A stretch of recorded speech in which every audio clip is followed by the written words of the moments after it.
Foundation technicians set SCP-914 to fine, chasing a containment upgrade that would make observation impossible to fail.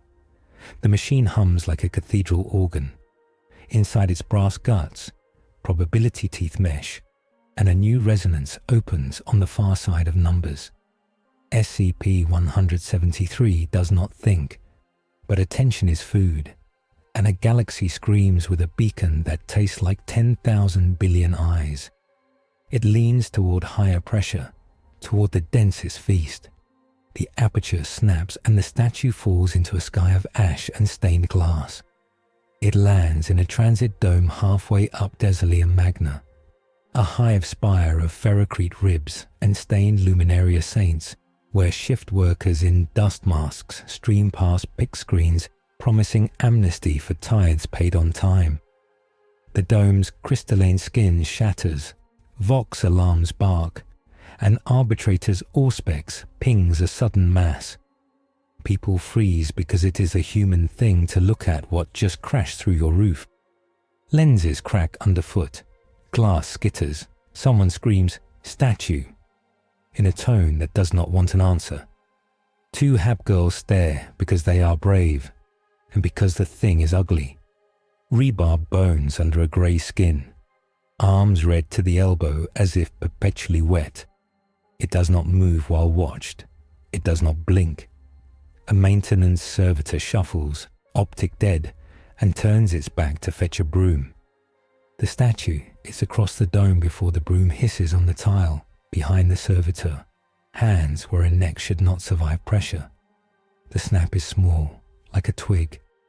The servitor's meat host slumps. The machine inside keeps trying to walk, legs scribbling on the tiles with the neck tilted wrong. People panic toward the lifts. Floodlights die as the dome's backup cogitators fail and reboot in a stutter of old prayers. Someone shouts, "Don't look away," and that sentence becomes contagious. Arbites in black carapace armor slam the tram gates, herding citizens into a half circle with a riot shield line. "Eyes on," the precinct judge bellows, his voice sonorous through the helm's Vox grill. "Rotate by twos, blink only on cadence."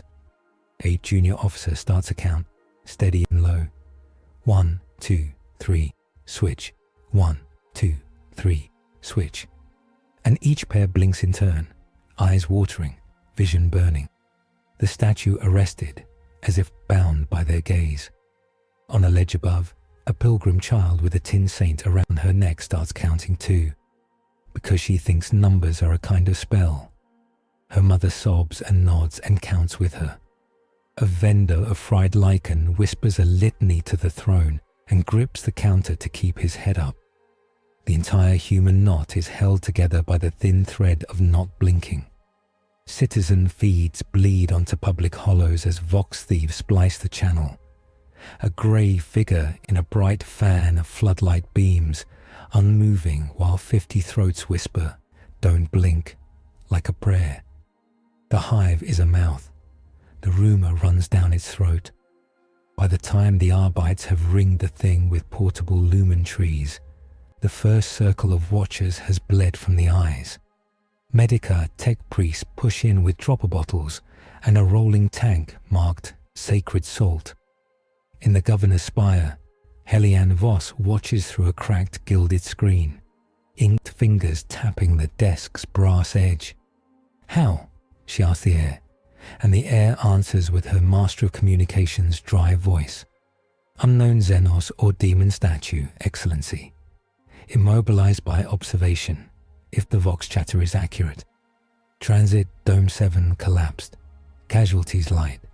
Panic heavy. We stabilize the dome," Voss says. "We hold whatever that is. We make the faith look calm." She stands, the golden chain of office clinking over plasteel plates under her gown, and keys an open channel. "Desoleum Magna. This is your governor. Keep eyes on the enemy. You are the Imperium's will." In the Cathedral of St. Solis, Canoness-Prioress Elyra Marquette lifts her helm and listens to a deacon read the same words through a different channel. The ecclesiarchy choir sustain a minor chord until it becomes a wall. Sister Superior, she says without turning. Fan teams to the site. Relic lanterns. Trauma kits. Keep the people's eyes open. Her voice is kind, then iron. Remember your vows, sisters. The Emperor sees. We must learn to see with him. A black gunship drops toward the dome, inquisitorial rosette flashing on its prow. Simple, honest, and terrifying. Inquisitor Kestel Veris of the Ordo Xenos steps into the transit dome stale light with boots that click once per breath, counting his own heartbeat against the cadence of blinks. He is a tall scarecrow in a long coat, a chain blade hanging like a promise at his hip. A psyker acolyte at his shoulder says, "It feels like teeth in silk, my lord. Hungry." "I am not your lord," Veris says mildly, and then to the judge, "Do not put machine skulls on it. Human eyes only." He touches the rosette to the precinct judge's pauldron. "Commit the names of your watchmen to the Emperor. They will forget how to sleep with their eyes shut." The precinct judge nods once, the motion creaking his gorget. "We have rotation tables, my Inquisitor. Medici on drip. We can keep it pinned." He looks at the thing. He does not blink. For how long? "As long as it takes for someone to do something stupid," Veris says. And that is when a saboteur throws a photonic smoke grenade onto the floor and detonates a night. The world folds into black fog. Floodlights cut into soot, but the soot eats. Human eyes lose traction. The watchers gasp because the statue is not where it was. Something moves in the fog where the shield should be, and the line staggers, and a sister's head tilts wrong. Blood arcs against riot glass like a brushstroke. Counting shatters. Veris's acolyte screams a word that is mostly electricity. A charm explodes, throwing a skin of blind white over the fog, and inside that skin the statue is still. One hand on a body that is still trying to understand death. "Smarter than a mob," Veris says, and his voice is not mild now. "Judge, identify the source." Skull-helmed Arbites burst through a flanking throat of Hab-Allies and collapse a knife cell. 9 men and women in patched cult leathers with a rune burned into their palm, like beetle legs around a pit. Word-bearer signs, rough and wrong, but real enough to poison the air.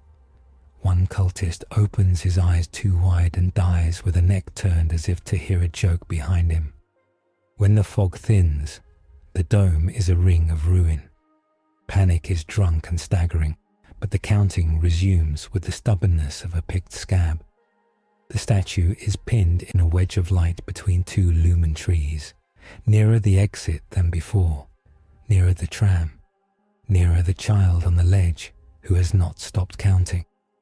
Governor Voss arrives with a phalanx of gilded arbitrators and the cathedral's white-armored sisters. She lifts the Voxhaler herself. "Citizens of Desoleum, you do not yield your eyes to fear. You give them to the Emperor."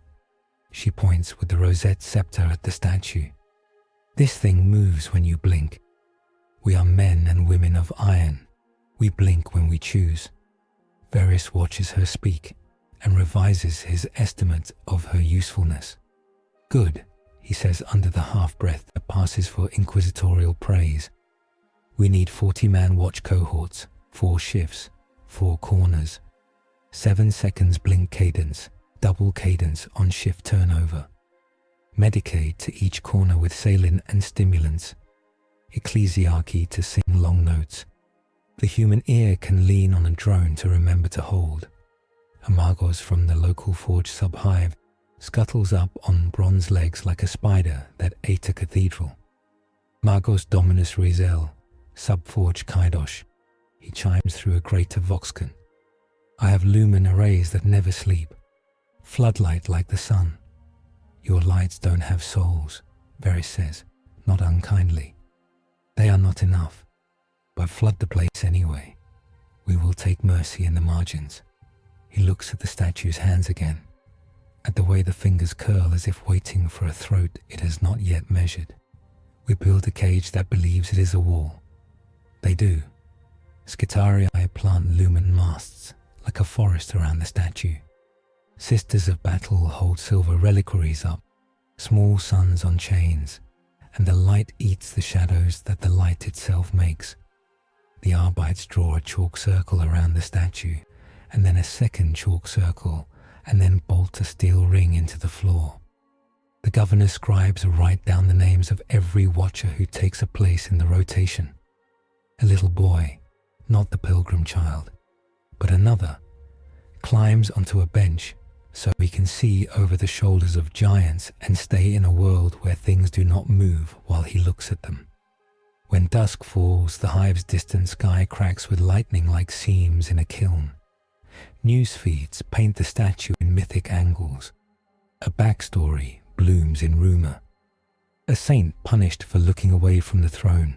A Xenos revenant that eats attention. A holy test sent to see if Desoleum can stare down its sins. A hab singer writes a counting song that fits exactly into 7 heartbeats.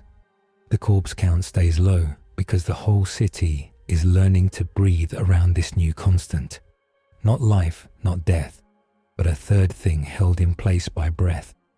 Veris stands at the edge of the ring and watches the way time is now a circle. There's a taste on the air, he says to his acolyte.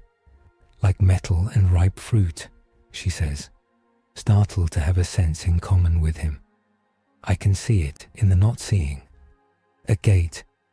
An engine, Veris says. An engine that fed through ages and cracked open here because we turned a key without knowing it. He tips his head toward the statue, via the slightest fraction. A gesture of respect a man gives a dangerous tool. Where did you come from? Knife made of a rule. In the sub-level below, under the transit dome, tech priests crack open burned-out cogitator racks and find patterns etched on the logic plates by overload. Not random carbonization, lattices of ratios, teeth on teeth. A junior adept in a red hood points with a trembling cable finger. This is not ours, he says, but it loves numbers. Magos Rizel considers panic and chooses work. He hums the canticle of the Iron Soul to himself and instructs his Skitarii to build a grid of optic augers around the dome, not to see the statue, but to see the people, to measure blinks, to predict failure before it happens. We will keep a machine count of human fragility, he tells Veris. We will warn before someone breaks. Do it, Veris says. But the warning is not the saving. The saving is their choice not to break. A sister superior with a scar down her lip that looks like a seraph comes to stand beside them. We can set a choir here, she says. A drone to carry the breath. A wall of sound to hold the eyes. The faithful make good watchers. Faith is a solvent for pain. Good, Veris says again. But remember, belief is not binding for the enemy, only eyes. He looks up at the governor. You are making a city of watchers, Excellency. You know the cost. Sleep will thin, Voss says soft. Accidents will multiply. The weak will go blind. I will pay pensions no one can spend because no one can sleep. But the hive will live. She smiles, feral and small. Desoleum paid tithes in blood before. Tonight, we pay in salt and water. The first convoy of lights and watchers is halfway to the dome when the cultists trigger the blackout. It starts with a prayer in a back hab, 10 men and women in a circle, palms scorched with that same beetle rune that eats light. Witness of the unseen, they mutter, and the words are a lens, and the lens drinks.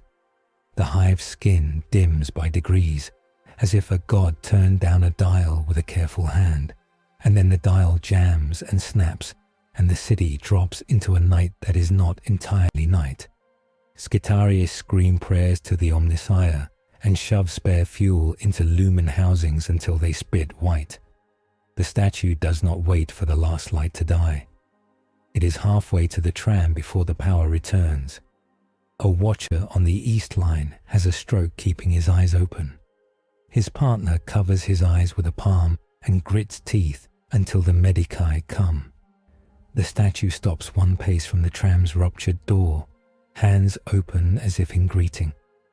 A small voice says, "Still," and the statue is. The pilgrim child on the ledge has a nosebleed that makes a bright red moustache on her face. The Canoness-Prioress catches the trickle with an altar cloth and smiles like a blade. "Good girl," she says, and then to her sisters, "The enemy knows our weakness now. They will bring more dark." "Not just dark," Veris says. His acolyte is staring at nothing with eyes gone white with shallow trance. Something else rode the night, something with a rule. "Rule?" the governor asks, disgust and interest in a braid. "A law?" Veris nods once. "A counter-law. If we write with light and sight, they will write with unlight and unseeing." He taps a gloved finger against his rosette like a metronome. "They will try to turn this into a harvest. He is right fast enough to be useless for stopping it." The next wave is glowbugs, muscle-slick beetles the size of fists, glossy black and swarming, each eating light as if it were bread and leaving a cold patch like a smear of shadow wherever they rest. They are dropped from ducks by children with coins in their eyes. The dome ossifies into blacks and whites, islands of sight in an ocean of dark, and the statue moves between islands like a knife moving under a tablecloth. A sister dies trying to bridge the gap with her body. Two watchers behind her hold eyes like dam gates and do not weep until morning. They learn to glue glowbugs to the floor with the sacramental resin. They learn to shock them into coma. The Magos designs a net that hums with invisible light the bugs dislike. The bugs learn to go around the nets. The city adapts like a wound scabbing. A terrified, grey-faced man in a clerk's frock sprints toward the ring, clutching a beat-up leather case to his chest, flanked by two hive enforcers in uniforms too big for their spines. "For the Inquisitor," he yells. "Numbers! I have numbers!" Veris opens the case on his knee, inside the ring, the statue a peripheral factor in all his thinking, an algebraic constant. The sheets inside are blocky and exact, a machine write of uptime and blink time from cogitator banks across the hive, a chart of power draw in cordons 1 through 4, a pattern emerging like a bruise. "You have a name?" he asks, without looking up. "Petitions Officer First Class Darius Klee, Administration Stack 19, the man says, and it sounds like a confession. Veris points without looking. "Put him on stipend and under protection," he says to the governor. Then, to the room. There is a slope. The more we look, the more the city's power bleeds. Not just lights, data nerves vox, things with thought in them, things like minds. Margus Rizel clicks and churs, delighted and horrified in the same smooth waveform. "It is drinking attention," he says. "A differential, a pressure gradient. It seeks the highest heads of Z, as water seeks the lowest of all." Veris taps one luminous line. It is also feeding something. He looks at the statue. "Where you came from, you had an observer, perhaps many." His tone moves like a knife in water. "We turned an engine and opened a door. The other side will feel the draft." Sister Elyra's mouth thins to a white line. Meaning the enemy will come through the same door if we let the draft pull. He looks at Voss. "Excellency, expect a more coordinated strike. Not hapscum with prayer bugs. Something with discipline. Something that hates eyes. It arrives with the sound of metal praying. Drop pods smashing into a manufactorum amphitheater 6 terraced blocks away. Their heat wash painting saints on the inner lids of the watching citizens. Word bearers, the old traitor legion, spill out in crimson and scripture, chanting in eightfold cadence that grates like a saw in bone. Their dark apostle, Malek wears a collar of blackout lenses and a sermon that erases details when you try to hold it in your mind. His voice is a hunger for silence. They raise banners that are holes in seeing. They plant machines that drink lumen. Demons made of not light peel themselves out of corners that were not there until the prayer made them. The hive's angles unlearn themselves. You can stare, and it is still not there. Cordon Theta, Veris says, voice calm. Skitarii on the right. Arbites with scatter stubs on the left. Sisters in the middle. Governor, move your people back 3 rings. We hold the dome, or everything we learn tonight feeds the enemy. Judge, send a runner to Solace Cathedral. Ask for every relic lantern they can spare. The judge touches his forehead. By your command. He hesitates, then smiles without humor. I am glad it is not demons, Inquisitor. Veris's mouth twitches. I didn't say that. A set of picked crawlers mounted on a drone arm zoom in on the word-bearer's altar engine. It looks like a twisted servo skull, with its eye replaced by a black gasket. Even as the drone watches, its optics fill with snow and then go dead. 2 seconds later, the skull has moved 3 feet and is now under a console that had no shadow before. The tech adept piloting the drone says, my machine cannot see where the shadow is. The shadow is choosing. Kill the engine, Veris says. 12 bolter rounds walk across the metal, and the not eye flares into a hole. The hole eats half a bullet, and the other half falls ringing. The rest of the rounds do nothing. The engine sighs. The statue is closer to the dome door than it was, because 5 of the East Watchers blink out of cycle to look at the new light. Hold line of sight, Sister Elyra roars. The Emperor's eye does not blink. Her sisters heft lanterns and step into the black corridors like saints painted into a corner, their armor throwing back the not light as if it were oil. The Dark Apostle's voice snakes through the comms in a tone that should not carry but does. Look away, little lambs. All the loves of your lives will be safer in sleep. Close your eyes and sing. A dozen watchers hum louder. A dozen others fight the human need to believe a lullaby.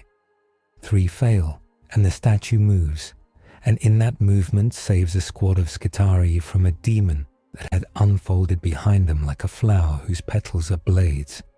The Skitarii do not realize they have been saved. They will never know that the grey thing's hunger makes a small, clean mercy. A counter-barrage requires an aim point, and the word-bearers are a choir of erasure.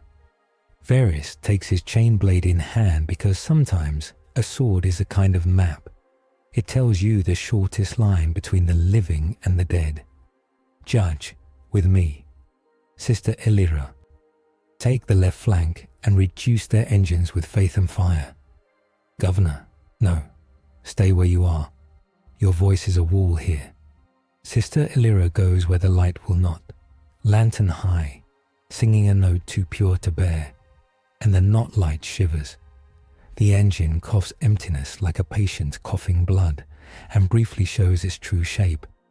A double helix of thin bones around a glass egg filled with dying glowbugs. A melter charge dissolves it into a memory of heat. For a moment, the hive breathes. The statue is now at the threshold. There is no hero in the statue. There is only a rule. But rules can serve a city. When a word-bearer, red runes, toothed grin, steps through a still visible patch of shadow and raises a chainsword toward the pilgrim child, the statue appears between the child and the man's neck meets a fixed law. The chainsword clatters, teeth still idling in a widening red circle. The child does not stop counting. Once, twice, the word-bearer's codex grinds against itself. It moves, Malek murmurs, tasting the air with a forked sermon. When unseen, it stops when watched. He laughs. We will give it a world without eyes. Try, Veris says, stepping through the wedge, coat smoking where a demon brushed it, blade held low. We have a world that refuses sleep. The first major feat hangs in the air like a bell. The city learns to hold a monster still and make its hunger work for it. The price is a night where blinking is treason to your own survival. Codex note, observation cohorts. Protocol 173. Kappa mandates living. Line of sight fixation. Machine optics are non-binding. Sanctified lumen arrays provide partial suppression, but no arrest. On a height, Governor Voss stands with a halo in her hand and gives a lesson to 3 million souls. Do not be seduced by rest, she says evenly. You will rest when the throne says your watch is over, not before. The first who falls asleep will be carried with honor. The second will be punished for poor example. In a side chapel rebuilt into a medicae, a sister injects saline into a watcher's eye. He does not scream because screaming is blinking. His hands shake. He whispers, "Holy Mother, am I doing it?" And she says, "You are a pillar of the Imperium, cast of stack 12, because she asked his name and wrote it on her gauntlet." The word-bearer's first push fails against the new wall of eyes and light.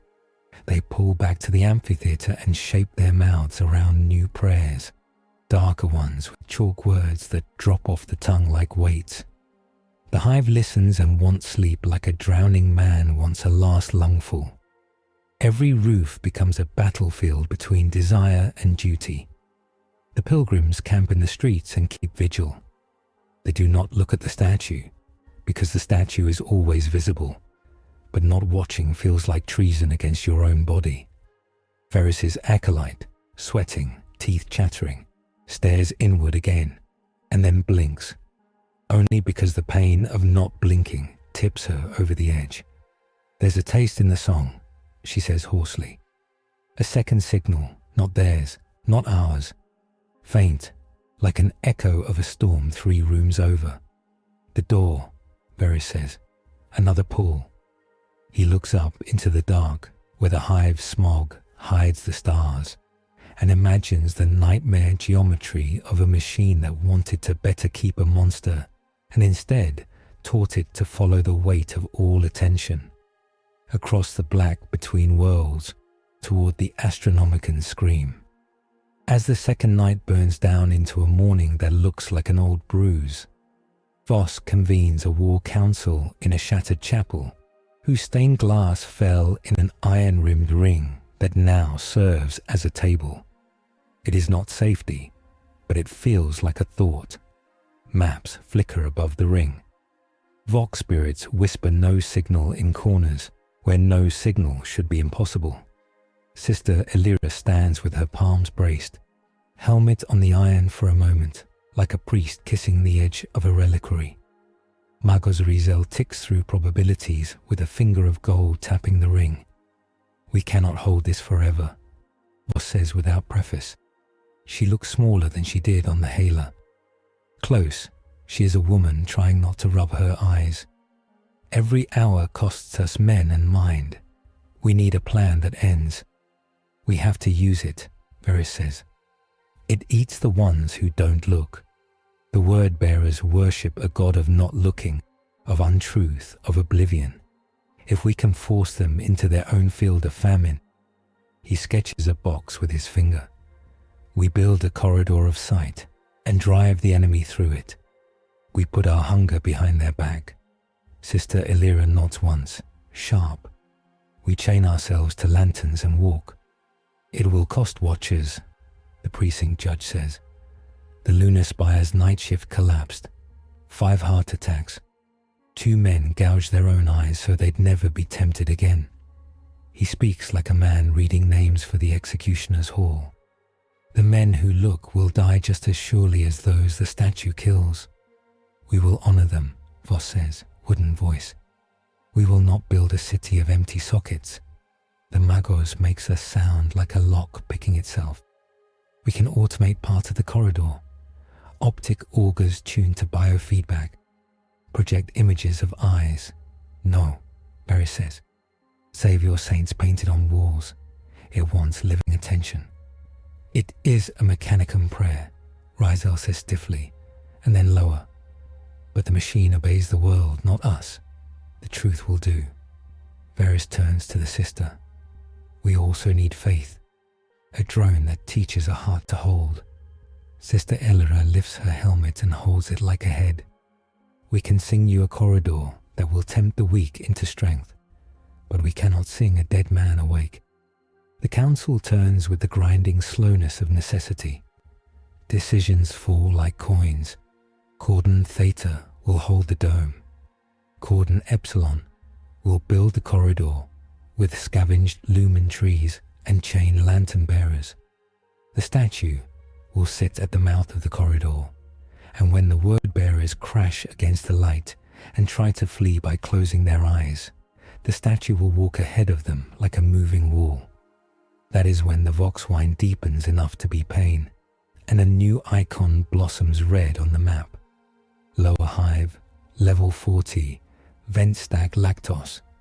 A death cog that is not tiresome chaos iconography. Not a sigil made of knives in a circle, but a simple interlace of lines that eats the eye. There is a noise that is not a noise, an absence that is presence. The dialogics of the room falter towards sleep. A scribe's head rolls, dumps the table, bounces. Up, Voss barks. Up.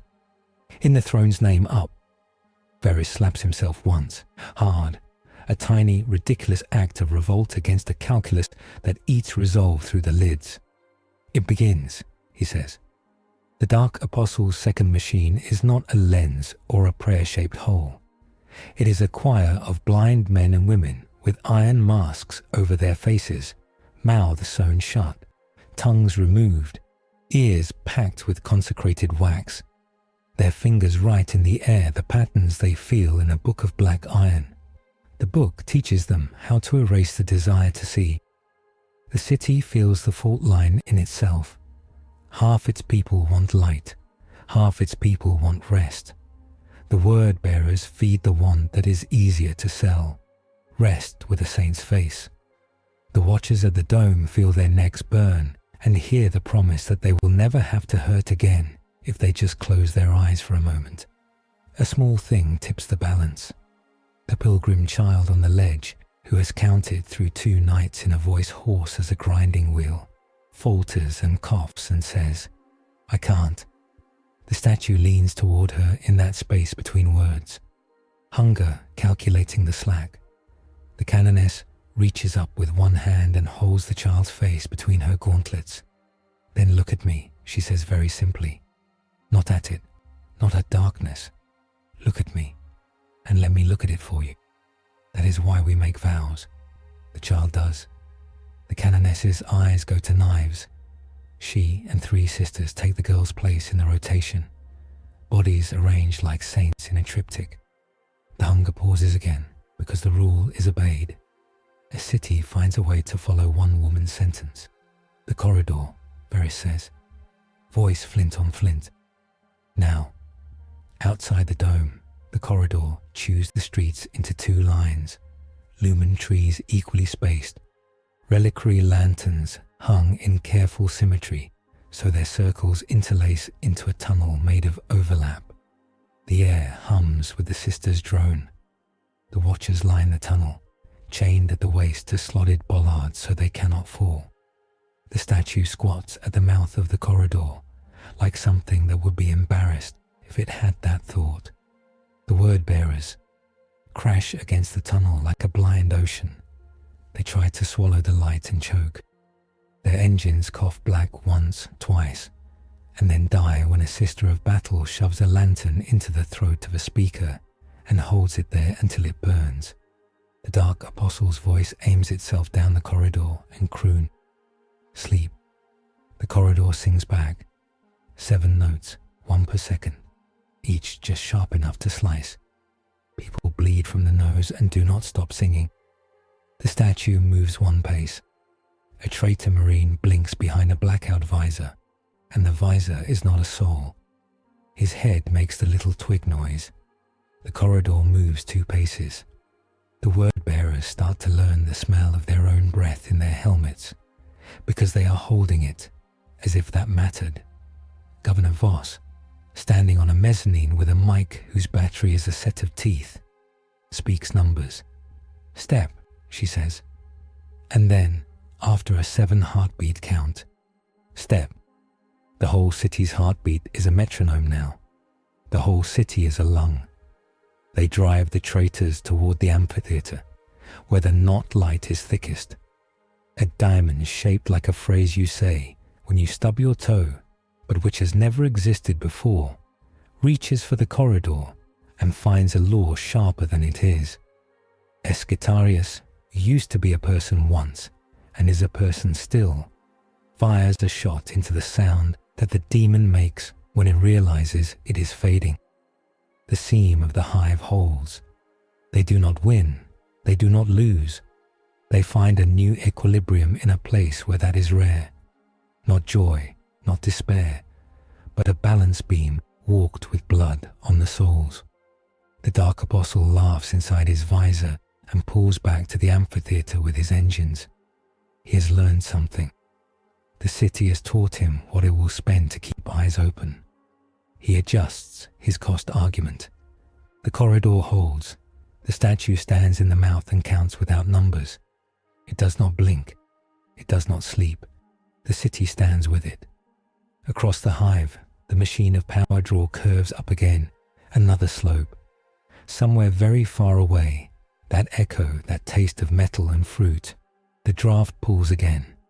The door asks to be a door once more.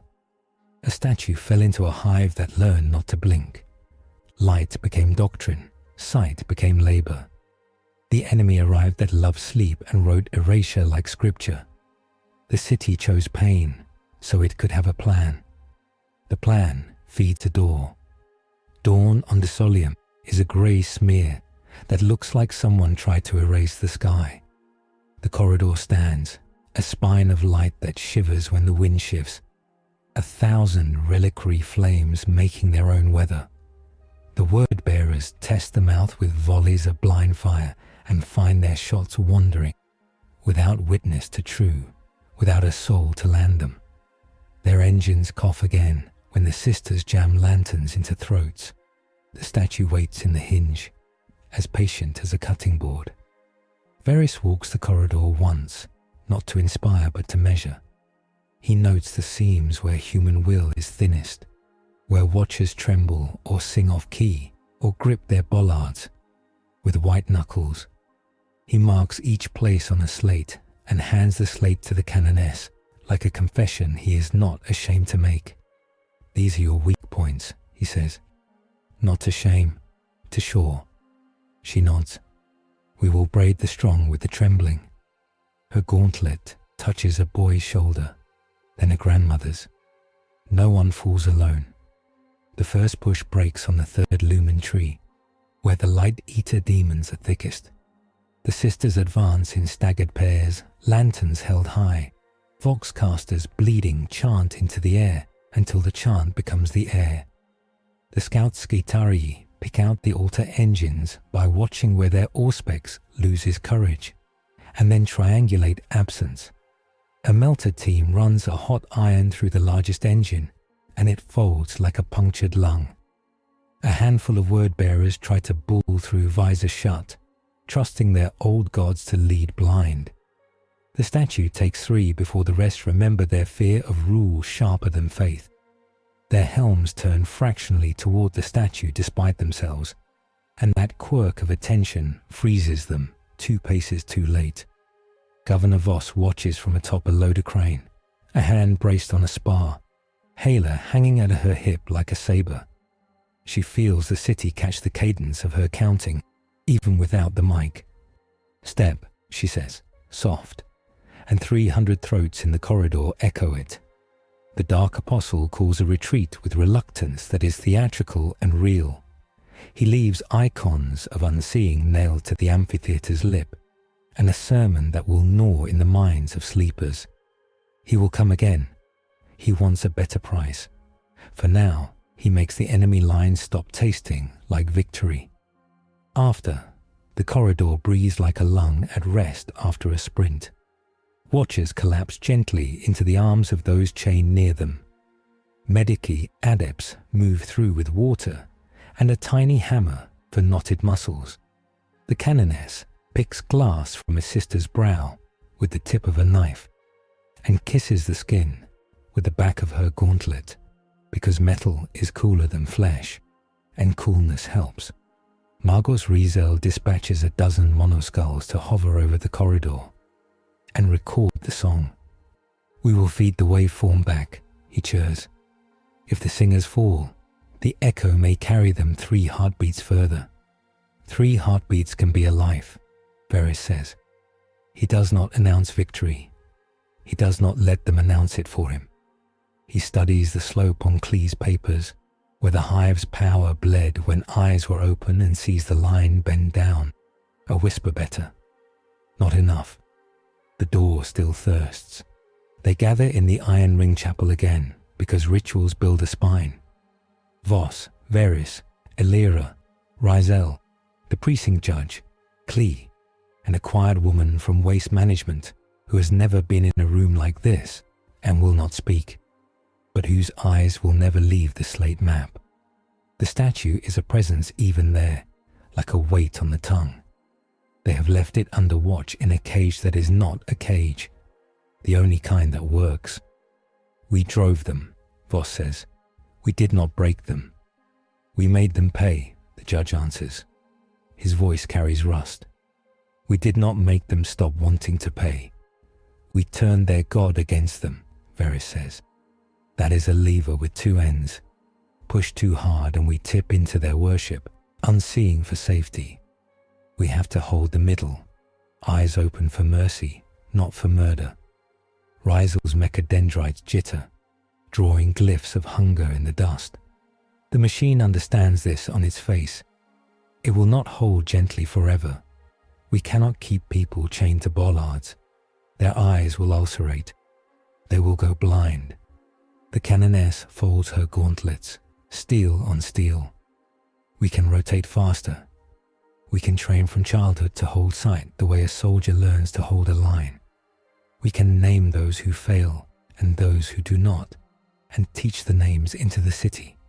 Voss looks at her. "And those who cannot hold, we make work for them not at the front," Elyra says, and her tone admits she is walking along the edge of cruelty. "Or we allow them sleep far from the corridor, and do not let their sleep become shame." Veris waits for the room to breathe and then lays a blade on the table, naked, point toward no one. "There is also the other use," he says. "We can pick targets. We can put the statue down like a stake at the corner of a heretic camp and tie the enemy to a geometry they cannot bear. We can use it to cut." The quiet woman from waste management speaks for the first time, in a voice that smells like bleach and long hallways. "If you bring it to the stacks, our children must pass it to reach the pit. We will not pass. We will starve." Veris meets her eyes. "Then we do not put it there," he says. "We put it where the enemy breathes." Sister Elyra nods once. "We do not make innocent bodies into walls. We make saints of volunteers." She does not smile. "We have never lacked those." Voss stares at a hairline crack in the iron ring. "Mercy is expensive," she says. "So is survival. We cannot afford both costs at once, not forever." "We can," Veris says, "for long enough to be worth it." He slides the knife back into its sheath. "And we have a second problem." The room smells it before he says it, the way a city smells a storm. Pressure, a high tang, something iron on the tongue. The Voxcaster in the corner, which has been polite enough to stay quiet, speaks in a flat metallic whisper. "By warrant of seal and blood. Operative insertion within 5 minutes. Officio assassinorum. Culexus designation. Objective, occlusion and capture of anomalous hostile SCP-173. The judge's hand finds his pistol, then leaves it. He is not a fool. They are ours, he says, as if to claim them is to tame them.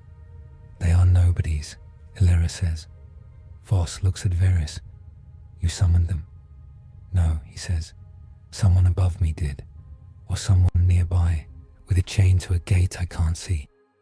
Reisel's vox grill tightens with a sound like grinding teeth. The pariah field will disrupt our watchers. The null. It eats mind's edges. Even servo-logic will jitter.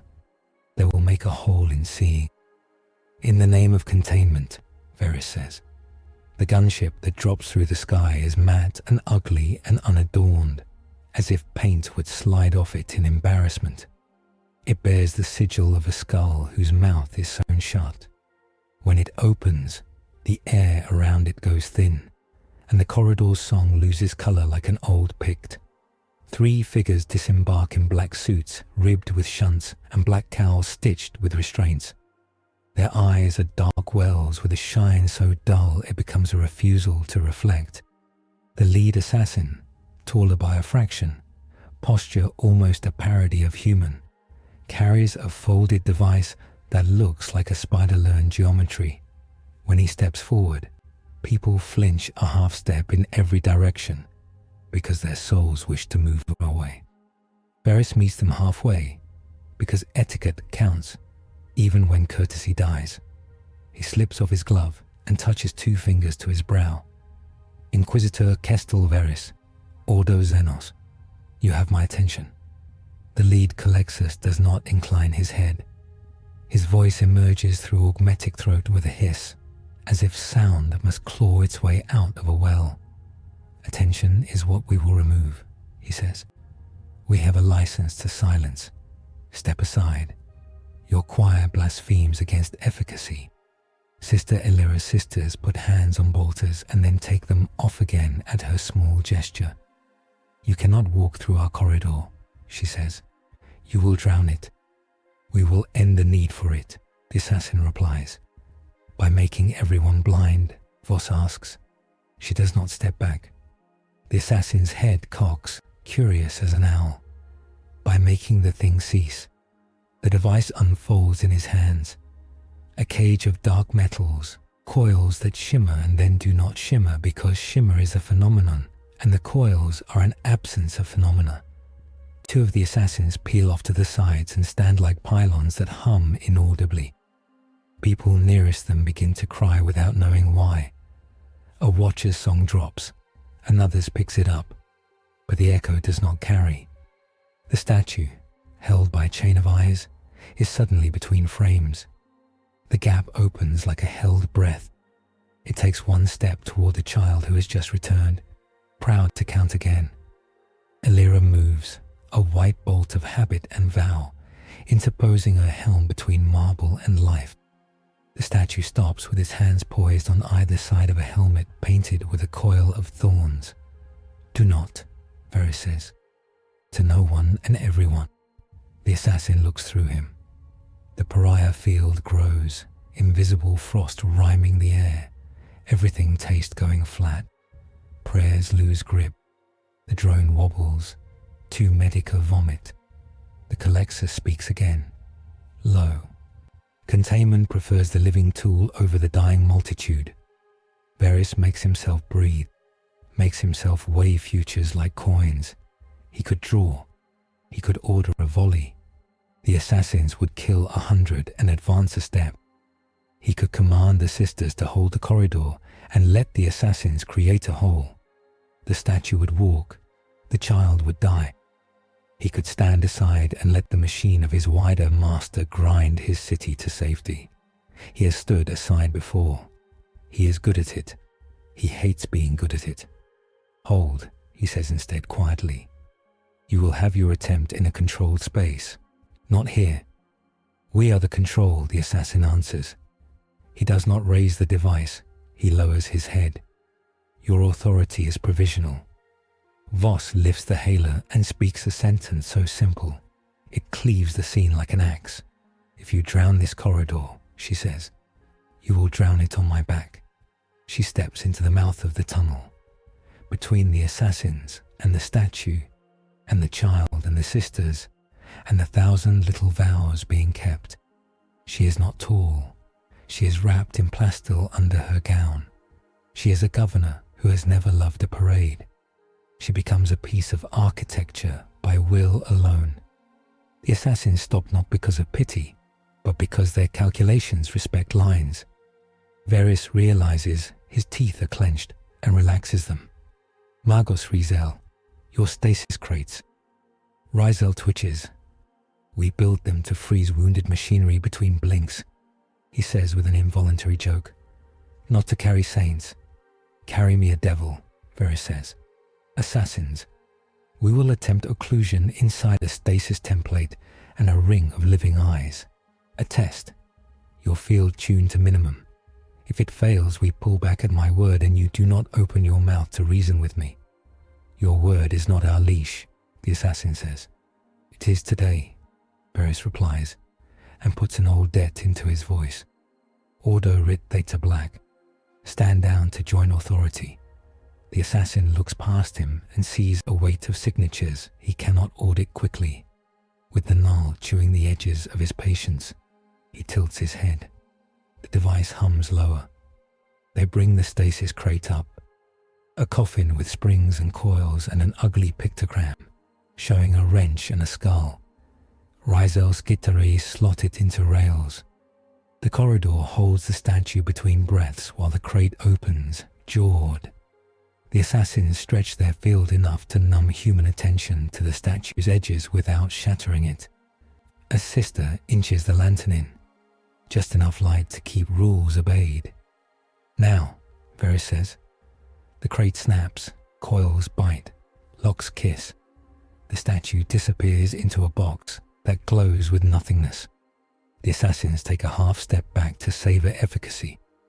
The corridor exhale wobbles. Half the singers sob in relief like men being told they may let go of a ledge. The relief lasts 2 heartbeats. The crate twitches. Stasis field indicators go through 3 colors and then refuse color at all. Rizel's binaric bursts go out and come back blank. He pounds the side of the crate with a flat palm and gets frost. The coils spark in a way sparks should not move. Inside, the statue obeys a rule older than this box, older than this city. When watched by machines, it is unobserved.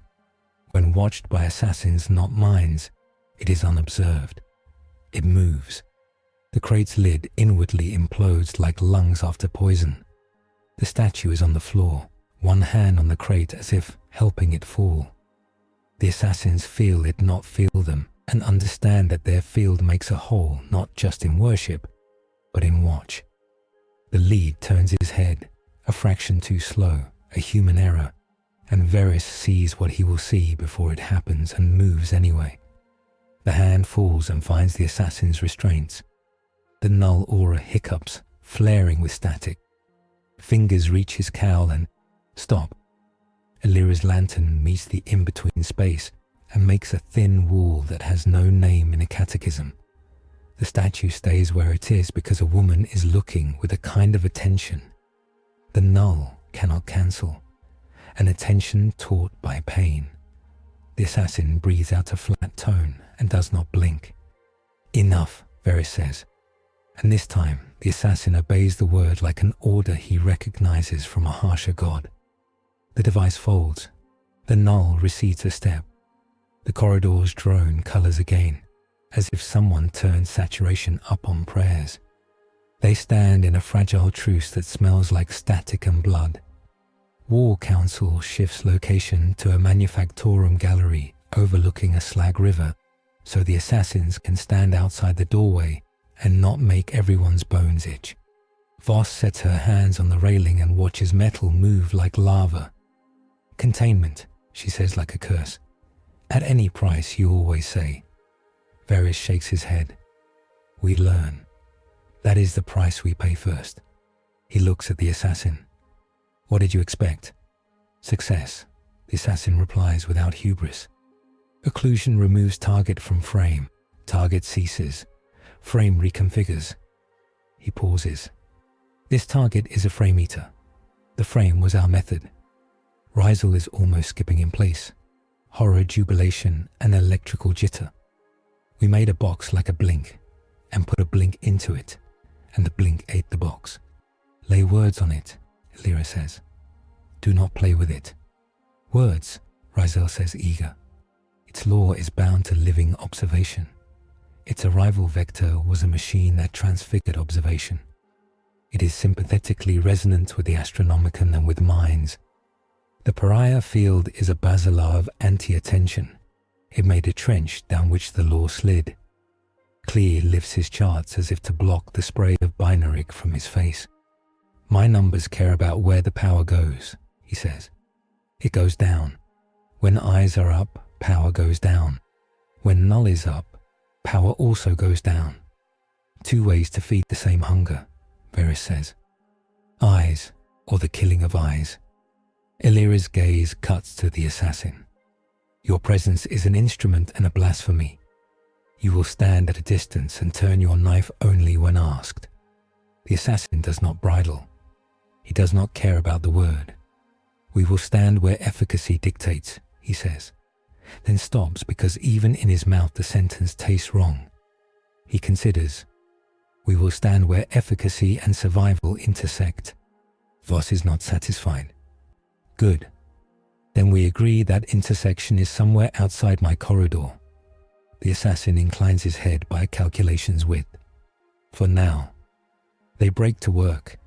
The assassins set up a perimeter field that leaks a little and hurts no one. Rizel's teams rewire the corridor with redundant eyes that alert Medici when they clench shut for too long. Elyra recruits 36 new singers by walking into the lower stacks and asking women in line for ration syrup if they want to be heroes. Most say no. Enough say yes. The judge devises a punishment for those who sleep on watch that is not cruelty. A rotation out, not a lash. Veris writes a message to someone he never names, in a cipher that makes his hand ache to form it. He describes the pariah field's failure and asks for permission to deny further intervention. He receives no reply. He pockets the not reply and acts like that is a yes. The city holds 2 days and a night more. The slope bends a little each day and Clee's pencil grows a callus. Children copy the counting song into chalk on their walls. 2 blind men sit at a corner and sell lemon water and hope. They listen to the drone and smile at each exactly timed 5-second silence, as if it were a sunrise. The alarm comes not from the word-bearers, not from the assassins, not from the corridor. It comes from outside the hive, from a ruin of a relay station on the ash plain, where a watch servitor stares at nothing with no eyes and still somehow sees absence. A seismic, then electromagnetic, then nothing. A formation on the plain where there is no formation. A vanishing that moves. Veris takes the gunship out with a squad of Skitarii and the assassin, who has been most willing to be a line on a map. The air tastes metallic and wrong, like a battery bit on a dare. On the plain, the ash is raked into a lattice that reflects no light in angles that hurt to hold. At the center of the lattice stands a structure that was not there yesterday. A ribbed sarcophagus of green-black metal with symbols like frozen lightning. It hums in a way the null hates. Rizel breathes out a word in a dialect older than this world. Necron. The assassin's cowled head turns a fraction. Enemy. Old, Rizel says. Enemy by default. The sarcophagus opens like a clock learning to be an insect. A figure steps out, tall as a marine but thin as wrought iron. Its skull has been stripped past elegance into contempt. A staff crackles in its hand with lightning that does not arc so much as decide. A Cryptek, Rizel whispers, and his voice is almost reverent, because craft respects craft even across hate. The Cryptek raises a hand, and air crystallizes into glyphs around it, squares nested in circles that are not quite Euclidean. The glyphs do not glow, they subtract. Veris feels his eyes slide off them and fights to steer back. The assassin beside him takes one involuntary step forward, as if to embrace a twin. When the glyphs converge, the world stutters. There is a radius where motion forgets itself. Dust hangs, as Scutarius takes a step and stays between. The rotor on the gunship tastes a memory of spin and decides no. The effect expands like an unfolding flower. Veris checks his position like a chess player and steps back out to the petal. At the edge of the radius stands his city's law. The statue did not come with them. It stayed in the corridor. It is not here. But the Cryptek does not know that. The glyph's petals are aimed at a thing that moves when unseen and stops when watched. The effect is designed to make seen irrelevant and unseen always. It is very clever. It hurts 173 in the abstract. It could take its teeth. Veris speaks into the vox. Do not engage within the petal. Back 2 paces. Fire when the petal retracts. Ryzel's mechadendrites are shaking with math. It's a chronostatic lock, a stasis bubble that chooses selectively. It will not trap everything. It will trap intent. Can it be moved? Veris asks. If we introduce noise into the lattice, Ryzel says, and then cackles once like a kettle boiling. Throw sand in a clock. The assassin's null flares by instinct toward the Cryptek. The Cryptek turns his head with a curiosity alien to malice, and a secondary lattice blooms, triangles and lines that do not meet, a pattern that desires emptiness. The null hiccups, then slides off. Pariah meets pariah. There is no handhold. Veris takes his chain blade out because sometimes math prefers company, and rushes the edge of the petal to draw fire and learn the edge. The Cryptek staff speaks in bolts that forget to connect the points between. The assassin darts left, movement precise, and throws down a puck that blooms into a field of anti-sense. The fields eat each other without nourishment. We are not its target, Veris says. It is here for the law in our city. It can smell the engine, Ryzel adds. Despair and awe and greed. It will harvest. They withdraw under a veil of smoke. That smoke refuses to be, because the petal says smoke should pause, and eventually their pilots find a spiral out that balances motion and stasis in alternating steps.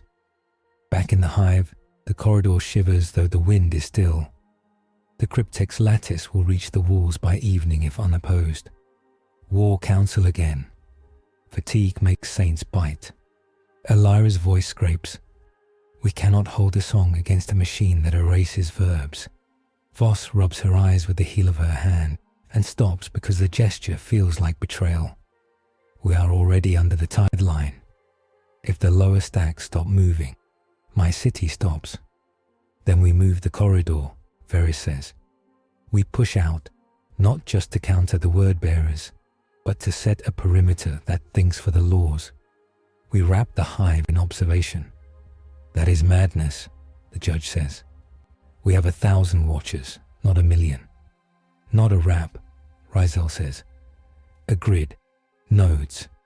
We place reliquary pylons at intervals in a triangulation that forces the petal to meet resistance every 5 meters. The sisters sing at the nodes. The watchers circulate.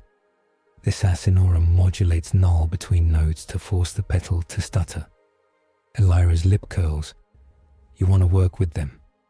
I want a knife to cut a knot. Ryzel snaps. If the old empire of metal comes to harvest our law, I will dance on its throat with whatever boot fits. The assassin, listening from the doorway, speaks. We will interfere where permitted. He sounds like an oath forced into a mouth that does not want flavor. The Necron field disgusts my field. Voss leans over the iron ring until her chain touches metal and sparks. We do this. But if one node fails and people die because the null ate their will to look, I will hang a cowl from the spire and say why. Understood, the assassin says. They build it in hours because hours are all they have. a walking constellation, saints on sticks, lanterns wired into power taps with lines that look like veins. The grid unfolds across plazas, over gantries, down lift shafts where light drops like ropes. Watchers take their places at nodes, named into existence by Medici, and sisters, who write names on gauntlets and on their own palms. The assassin sets a team at the rim and teaches them to breathe in a way that opens and closes the field, like a heartbeat. When the cryptek's lattice reaches the hive wall, it encounters a square of light that is also a song, that is also a set of human eyes linked to a woman's hand. It falters. The petal does not like being a shape with edges. It wants to be everywhere. The grid insists on somewhere. The cryptek advances anyway, curious. He is experimenting as much as attacking. He steps into the gap between nodes and tastes the way intention sizzles.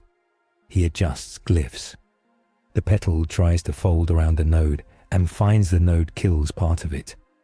The node dies and is replaced by another node. 2 meters back, summoned by a runner who knows only the word now. Word-bearers test the grid's flank and fail because their god's lullaby cannot suppress a null that does not sleep. The assassin's team opens and closes like an iris in sync with Elyra's chant. For the first time, the assassins are part of a choir. They do not sing. They pace the rests.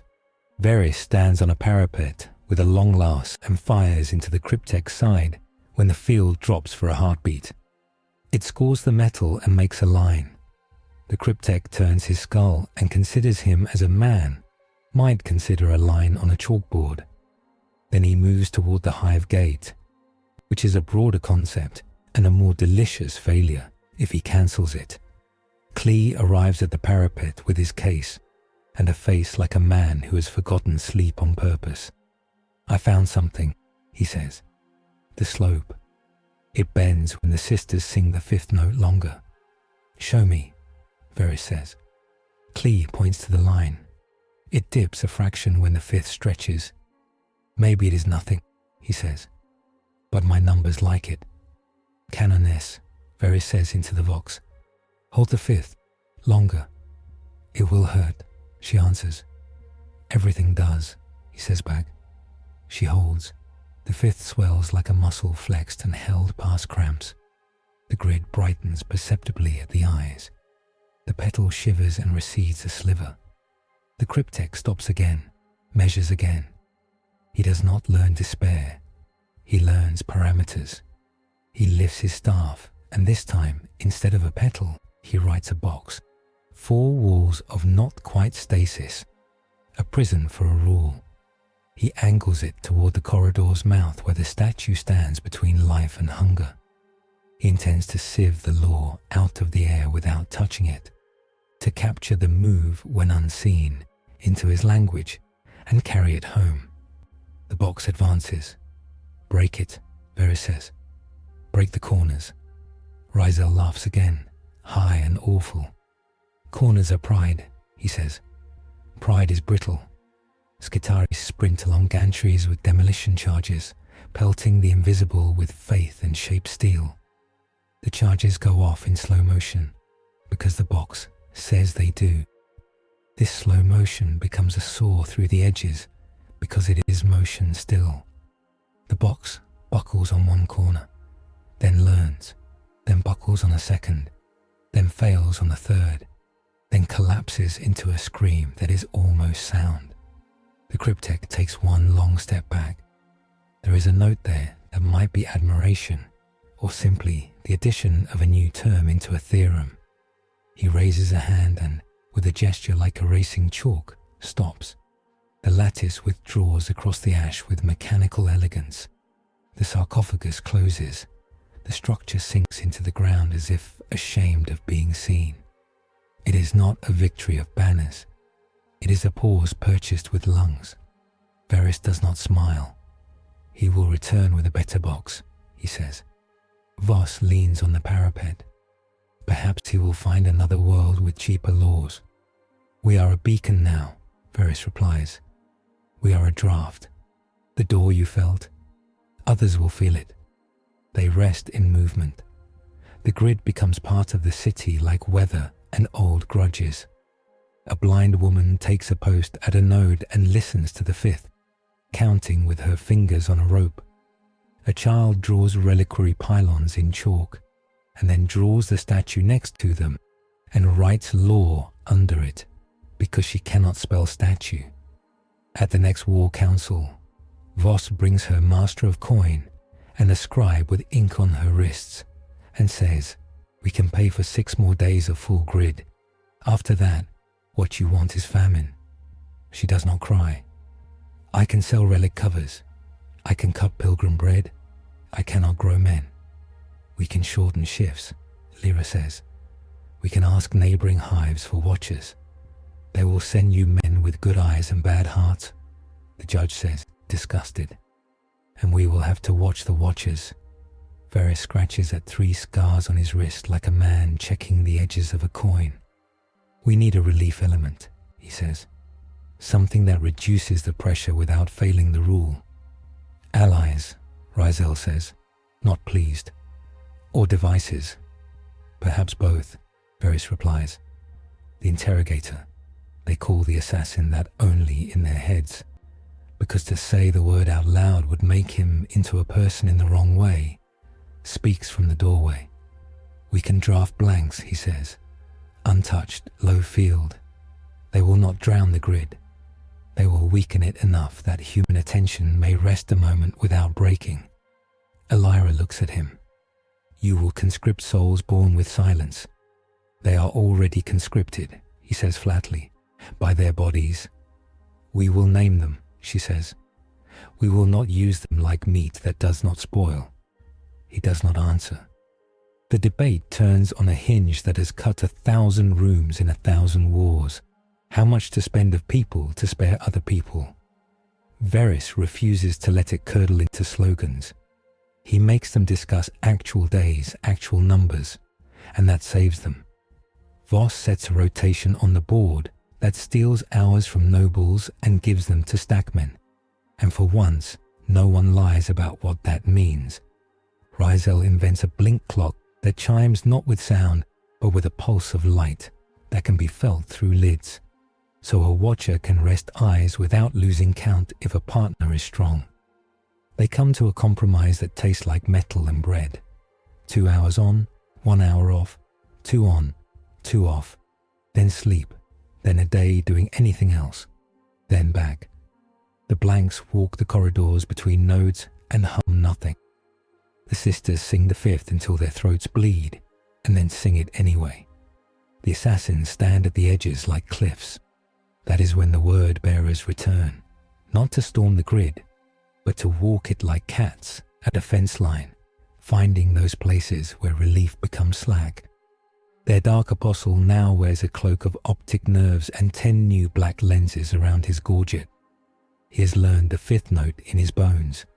He speaks under it, in the pauses, weaving a lull that is not sleep but dream, the place where attention wanders and thinks it is safe.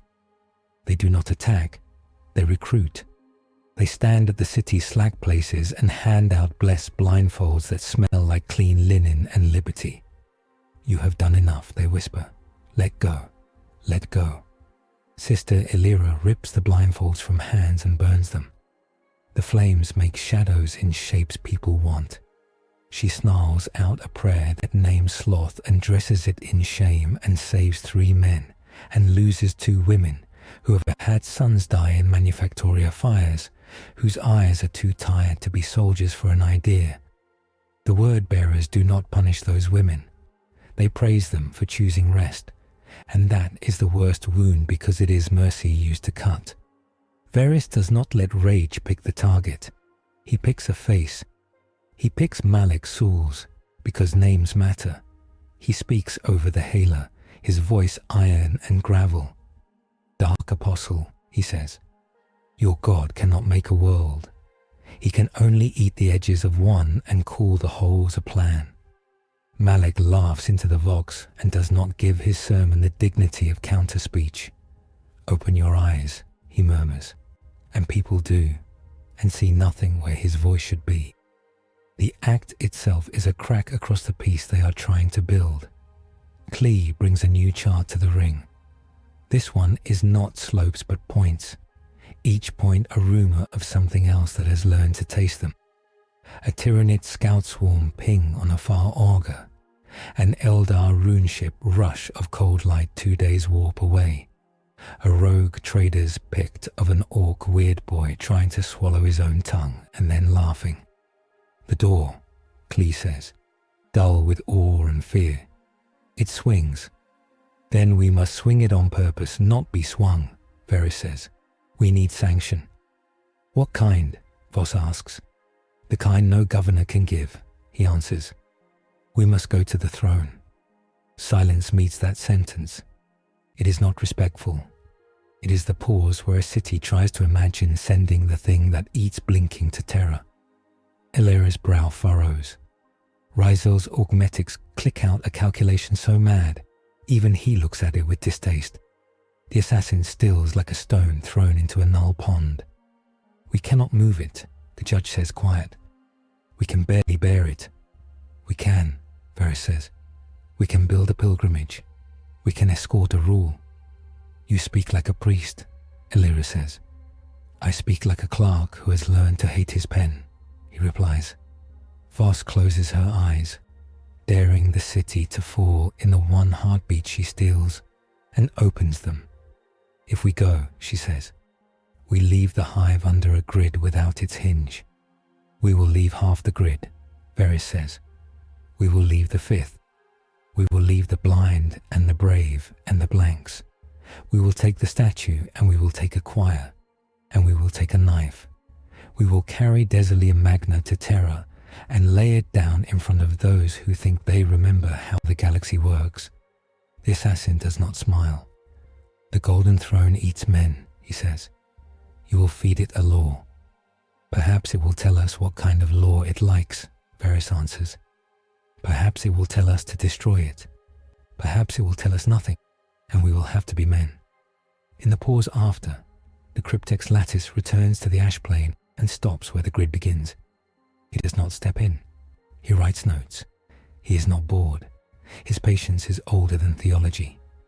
Power scaling, interlude. 173's movement is a function of living, intentional observation.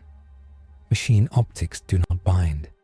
Its transit via SCP-914 fine, layered warp math over its observation loop, creating sympathy with psychic and mimetic attention fields. Then Astronomican's galaxy-scale broadcast exerts a constant pull. Pariah nulls do not see. They thin the measure of attention itself, creating conceptual gaps that count as unobserved frames, accelerants for 173.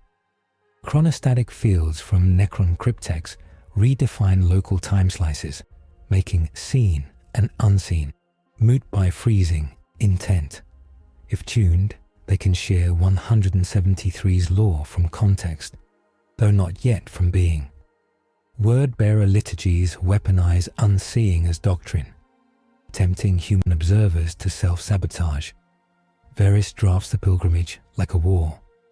Route to the spaceport, vaulting of the statue into a transport with windows on every surface and rings of singers. Null escort at set distances so the field can be shaped like a moat. Skitari on the flanks. Arbit forming a moving courtroom around the convoy. To adjudicate fear, he requisitions a navy courier with a spine of lumen wells and a chapel for a heart. Voss signs the order with a pen that shakes a little. "I will remain," she says. "If my city falls because I left it, I would die pointlessly on a golden world." "Delegation is survival," Veris says. "Survival is not my job," she answers. "Ruling is. You carry our plea. I hold our street." Elyra chooses her strongest sisters, which is to say those who can sing without noticing their own lungs, and leaves behind those who can lead a city of pain. She picks the pilgrim child because stories need their symbols. The child's mother slaps Elyra across the face and then sobs into her arms and then lets go. The sister turns her other cheek to be symmetrical and feels holy for a heartbeat without shame. Rizel bolts the stasis crate into the convoy again, not to contain, but to catch. If the ship fails, he tells Veris, it may buy us 3 breaths to write letters to the air. The assassin assigns 2 of his cadre to walk ahead like shadows, and 2 to walk behind like regrets. He will remain with the grid, because his field hates the Cryptek more. He tells Veris this without emotion. The old metal insults me, he says.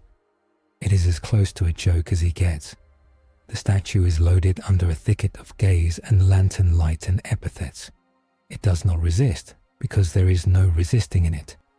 There is only law bending to the conditions. The convoy moves through the hive like a lit snake in a flooded mine. People climb to see. They do not blink. Some do and fall and are caught and forgiven. The song grows a second harmony so the 5th can rest a little. At the spaceport, a word bearer stands on a cargo crane with a blindfold in his hand and a message in his collar. Sleep, he says. A blank walks up the stair and stands beside him, and the word bearer's god cannot find purchase. The blank says nothing. The word bearer throws the blindfold down like a failed argument. The Navy courier, the indomitable Grace, opens her belly. Her chapel is an ugly, honest room, with saints who look like workers, and a floor sloped to drain blood into a grate. The statue is anchored in a web of light and will. The singers take their places in the round and hold the 5th. The assassin paces the perimeter and sets his field like a prickly halo. Veris takes one last look at the city. Voss stands on the spire roof with a long coat and a halo and a spine of metal. She does not wave. He does not either. Respect counts more than farewell. The grace lifts. The sky above Desoleum is a thin soup of dust and prayer and orbital junk. The ship punches through and leaves a straight hole that closes slowly. In the void, the stars are diamond nails. The Astronomicon scream is a ribbon you can hold in your teeth if you have the right mouth. The statue would lean if leaning were an option. The singers feel the pull and adjust their cadence by instinct a hair sharper. A ping touches the Grace's flank. A small, almost apologetic pat. Eldar. A ship like a thought passes across the hull shadow at an angle that would bend a spine. It does not fire. It writes a rune on the ship's exterior in light and moves on. A warning, a blessing, a pity. Veris logs it. He does not have time to wonder how many eyes are on his problem now. In the warp, the Grace rides the current like a fish in a river of nails. The Geller field hums. The singer's 5th lays a cord under the field that is not protective, but that convinces things with too many joints that the flavor here is dull. The statue sits under a canopy of watch and does not move. The assassin sits in a corner and does not blink for hours because blinking is a human thing, and he is practicing not being one. Halfway through the first translation, something whispers in the 5th. It is not a voice. It is the absence of a voice written in a way that pretends it is music. The singers flinch. The 5th wavers and then is held stronger by a woman from the lower stacks who has buried 2 husbands and refused a 3rd. She has a hand like a clamp and a voice that sounds like rust and brass together. The absence tries to turn her into quiet. She refuses. Elyra senses the enemy before the bolt gun standard does. Orders, she says, not loudly. She does not stop singing. She motions with her chin, and 3 sisters break the circle with practiced grief and go to the doors with fire. The boarders are not word bearers. They are humans with instruments that smell like incense and wrong geometry. Cultists who stowed in the holds days ago, who cut the throats of 2 stevedores and wore their uniforms, who have turned their bodies into tuned forks for unseeing. They break the hatch with a prayer that erases bolts. They come in low, eyes covered, lips sewn shut with fine wire to make their mouths useful only for humming. The assassin stands. His field licks out like a moat around his feet, not to drown the singers, but to eat the cultist's song. He moves once, twice, thrice, and 3 men fall with necks broken without hands, as if the air has decided they are done. A 4th reaches for her sister's wrist and touches her gauntlet, and hisses, hand smoking, because her vow rides there like a brand. Veris steps through their line and does the ugly work with a blade, because a blade does not insult the warp with its desire to be more than a blade. The cultists die in ways that are not cruel, because cruelty would take time he refuses to give. One left, young, knees shaking. He reaches for a blindfold. The pilgrim child who counts says, "No," with such ferocious clarity that the boy drops the cloth and falls into a sob he thought a god would take from him. When the hatch seals, the Geller field coughs and the ship shudders. The 5th falters, then steadies. The statue is half a pace to the left. The singers adjust their chairs and act like nothing happened because dignity is a rope and they are on a cliff. At the edge of the field, something old and made of rules watches the new rule being carried like a relic and takes notes. It is not Necron. It is not chaos. It is the part of the warp that likes games. The grace burns on. Terror is a concept you can smell long before you see it. The Astronomicon blooms into a weight that can dent bones. The choir sings until they see dots in their vision when their eyes are closed. Rizel's hands shake when he changes out a power cell, because the cell hums like a heart in his fingers. Veris sleeps for an hour with his cheek against the deck and dreams of chalk lines that erase themselves. In Desoleum, the grid holds and fails and holds again. The Cryptek returns with a different box and finds the edges sharp. He learns boredom around the 9th failure and leaves a marker stone that hums. The word bearers find a man sleeping at a node and kiss his eyes with ash and tell him he is free now. He weeps and is up before dawn to return to the node and does not sleep there again. The grace calls terror and is told to approach in silence. The Custodes do not speak much over Vox. They say, approach. They say, hold. They say, no. Most ships accept no. The grace says, yes. Long enough that the pause after becomes an argument. Something old listens to the 5th and breathes in. They allow a landing on Luna, not Terra proper. The procession will be judged before it steps soil. That is a kindness dressed as a wall. They disembark in a bay older than Desoleum. The air smells of old metal and newer flowers. The statue is lowered under a henge of lights that make the assassin's skin crinkle. A ring of golden men stands with spears that look like justice. They are silent, but their presence is a law louder than the thing they have brought. Veris steps forward, bowing in a way that does not bend him.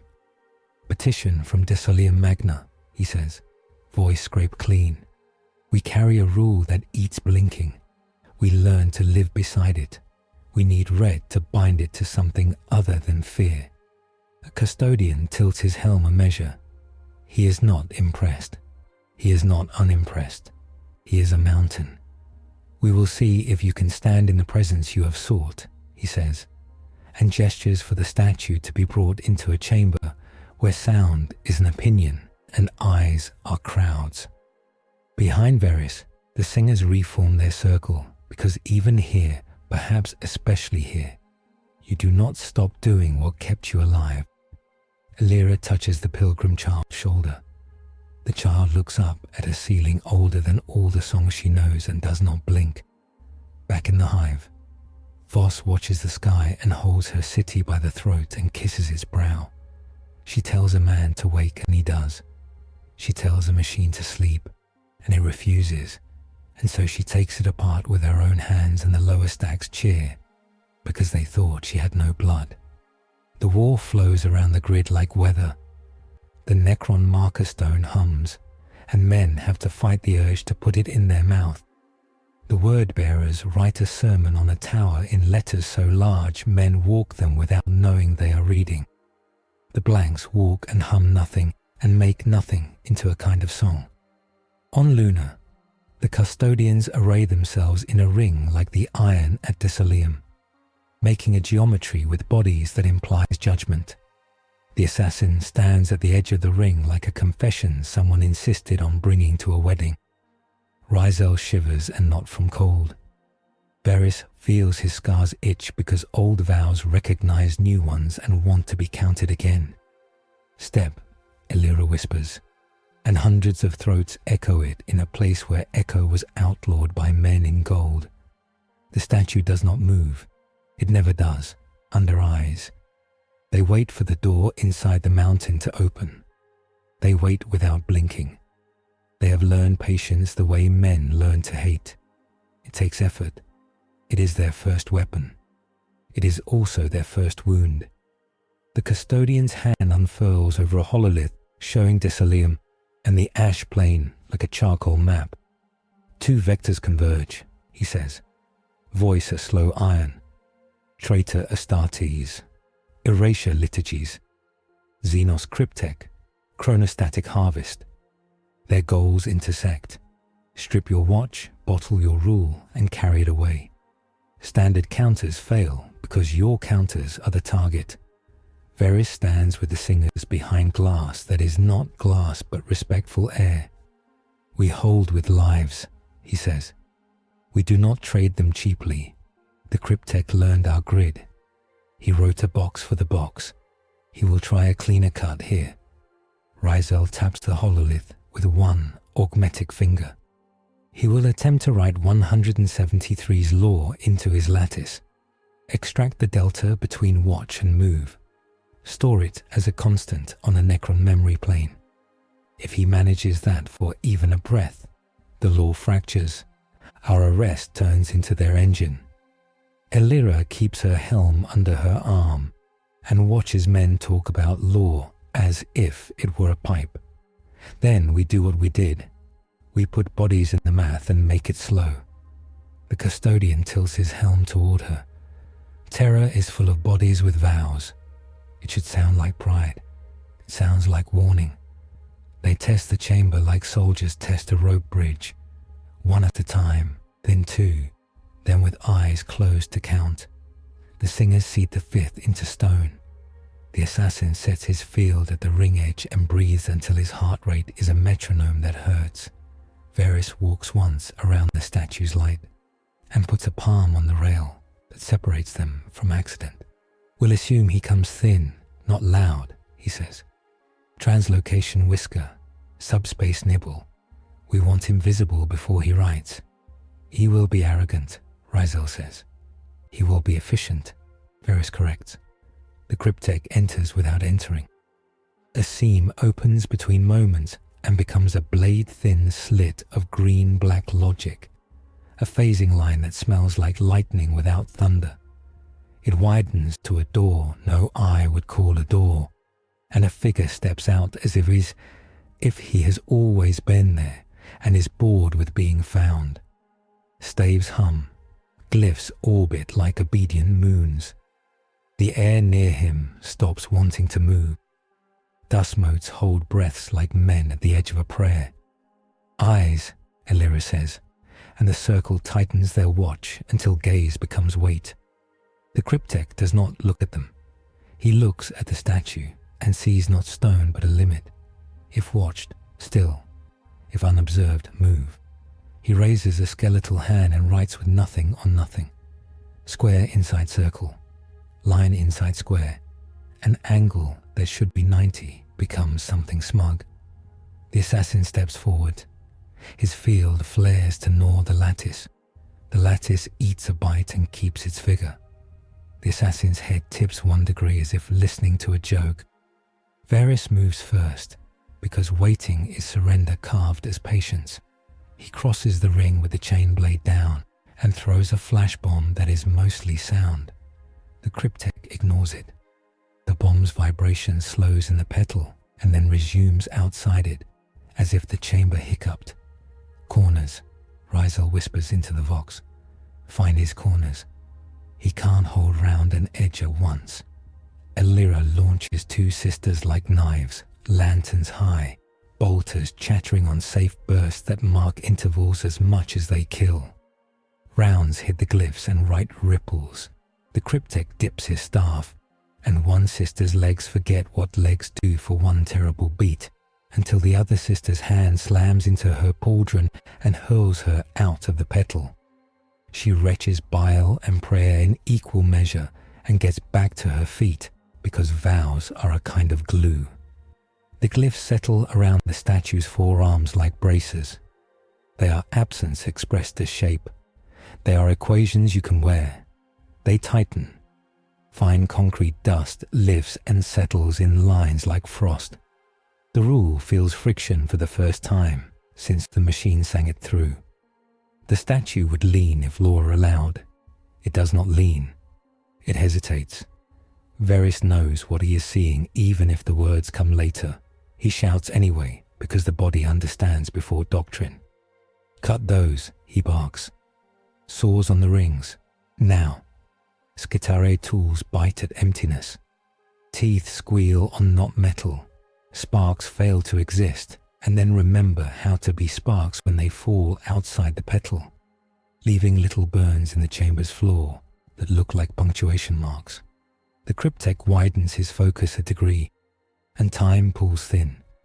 The singer's fifth stretches as if someone grabbed it with tongs. Their throats cramp, then tear, then scab on sound. A custodian takes one measured step and has not finished taking it by the time Veris reaches him and drags him back by the script of his greave. The custodian does not draw. He watches, and that is harder. The lattice tightens and writes itself into the statue. Concrete flakes fall like grey snow. The rebar in its arms sings with a note. Only Rizel pretends he can name. The brat of a thought in Veris's mind that wants to call it alive tries to rebel. He throttles it. Lantern, he calls. Elyra jams a reliquary right against the glyphs and pushes faith through her wrists like current. The lattice brightens and then dims because it is not light. It is the absence of needing light. She holds until smell becomes iron and hair, and the edge shivers. The assassin opens and closes his field like a throat around a scream. He is precise because imprecision would drown the room. He gives the Cryptek just enough null to make the lattice show its edges. He withholds enough to let human eyes remain laws. He is the ugly hinge the chamber needs. The Cryptek finishes the binding with a gesture that would be elegant if it were not a theft. The glyphs seal with a pulse that passes through stone and flesh and bruises and does not stop at organs. The statue's forearms hold a new rule now, a delta. After sight leaves, movement waits a fraction that can fit a life. Hesitation has been introduced into its hunger. A sister blinks out of cycle and does not die. Veris feels victory try to stand up in his chest. He kicks its legs out. Don't celebrate, he grinds. He just hurt it. He drives at the Cryptek hard enough to draw focus. The chain blade bites air where the petal is thin. The Cryptek slides one pace sideways in a manner that looks like math, not motion. He considers Veris as a man might consider a preferred pen. Useful, slight, disposable. Rizel overclocks a stasis coil and hurls it like a fisherman throwing a net. The coil inflates and then collapses when it meets the lattice, but it stutters the petal for a heartbeat. The assassin steps into that heartbeat and becomes all knives without moving his hands. A void kiss brushes the Cryptek's skull.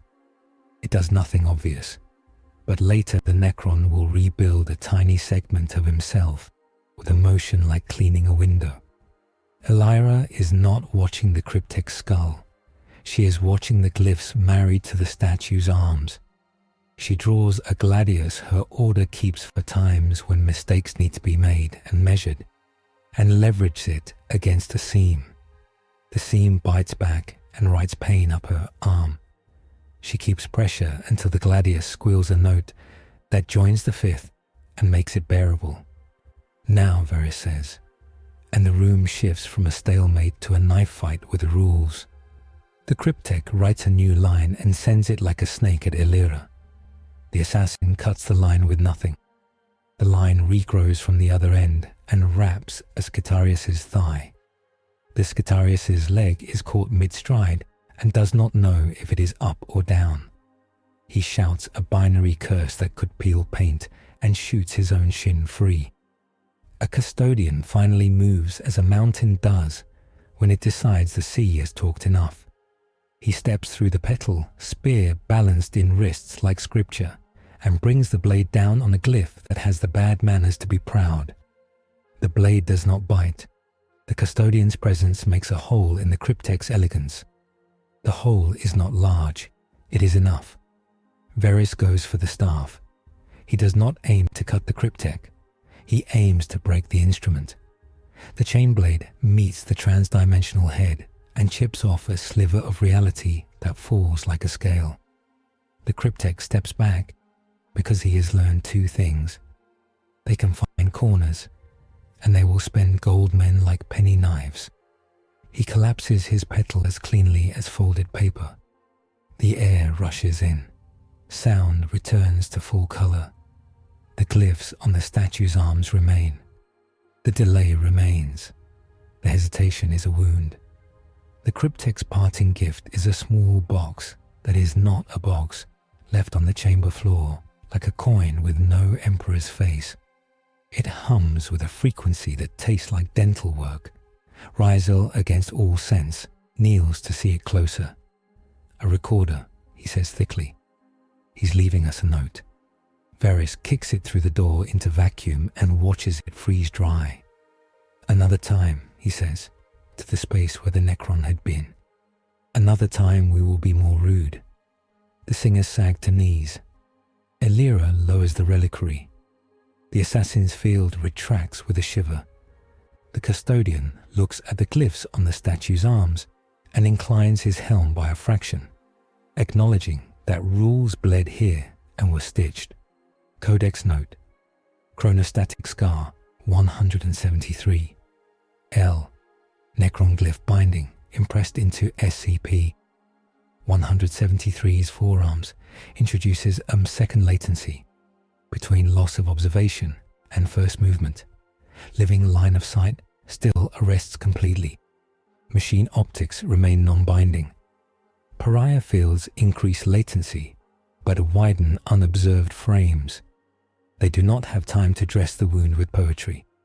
The wound dresses them with necessity. The hesitation is small enough to ignore in calm. It is large enough to multiply failure under chaos. The word-bearers will smell the lag. The temptation arrives through men rather than gods. A custodes adjunct with parchments braided into his hair steps close enough to Veris that respect cannot conceal pressure. We can render this trivial, he says without contempt. Sanction a global null. Blind a ring of 10 kilometers around the procession. Drown your law. You will walk to the mountain like a man across a quiet floor. Veris does not raise his voice.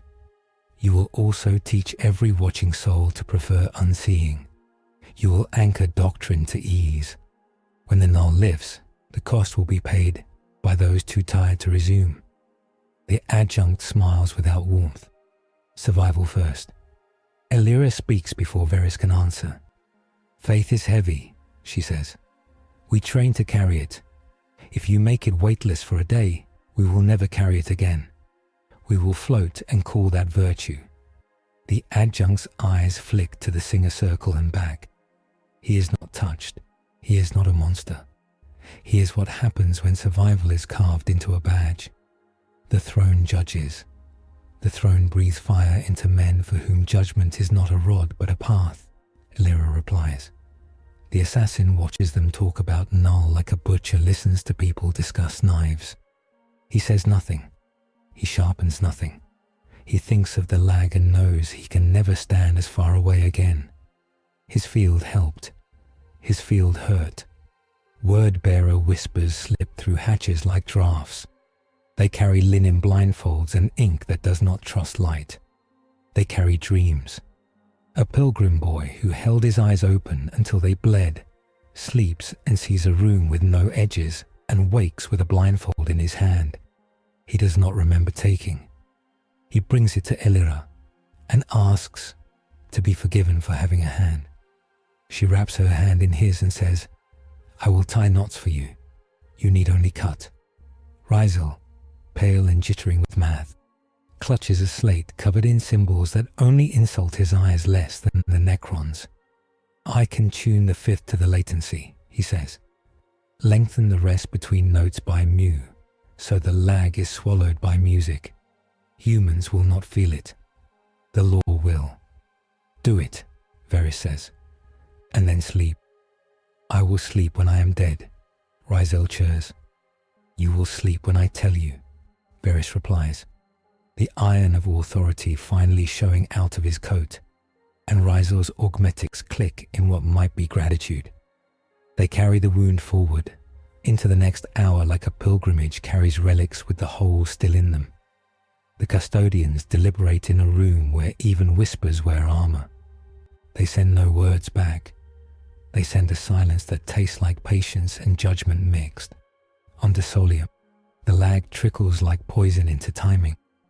One watcher blinks on count, and the delay bites a sister's hair without killing her.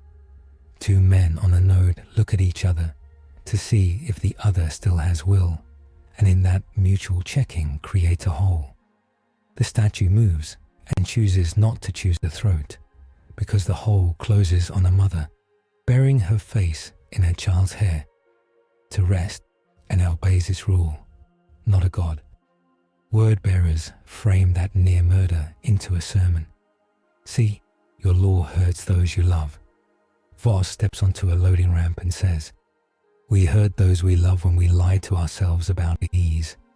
She turns, not to the Hailer, but to a circle of 10 watchers whose names she knows because she made herself know them. "You are not machines," she says. "You will fail. That is why we stand in rings." Klee adds a new chart to his case that is not lines or points but names and hours and small notes. Cast cried, gave him lemon, came back. It is a ledger of virtue that costs him more ink than any budget he has balanced. The word-bearers push the lag like a finger into a bruise.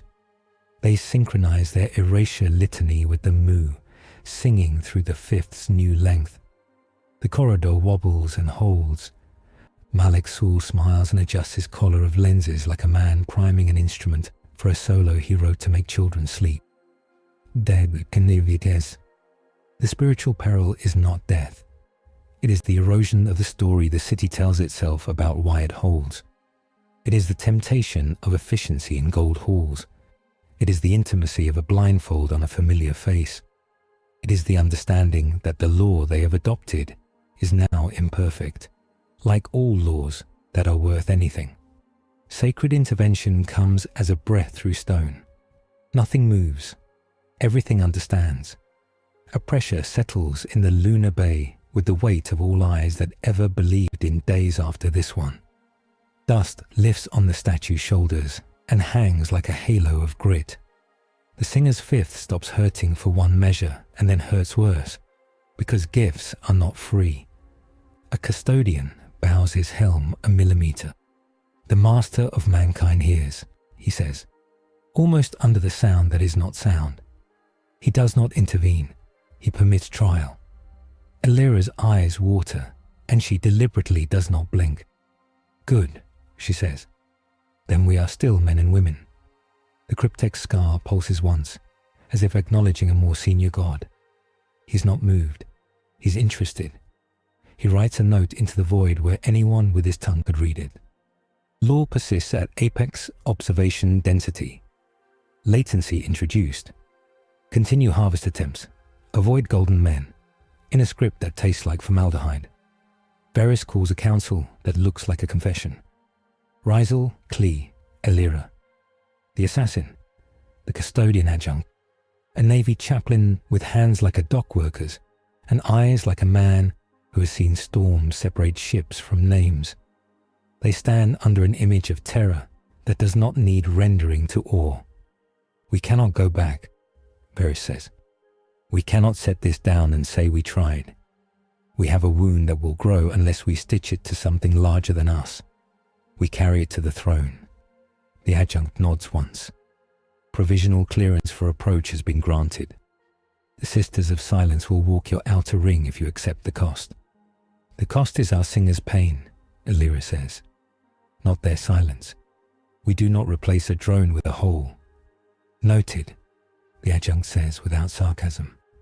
The assassin watches the acceptance of blanks with the attention of a man who knows that being needed is not love. We will bracket, not bathe, he says. Our field will chase the edges of their lag. We will not flood. Rizal writes a new score for the 5th with rests that match Mu. He names it the Delay Mass and is ashamed immediately, then keeps the name because shame is truthful. Klee builds a roster that keeps mothers near mothers and old men near old men, because they sustain each other with stubbornness that youths do not have yet. The Navy chaplain sanctifies the corridor in the grace, as if to trick heaven into seeing what they are doing and deciding to care. The duel has left more than a glyph. It has left a tightness in the room that tastes like a coin between teeth. They are closer to something that looks like blasphemy and smells like necessity. They are closer to terror.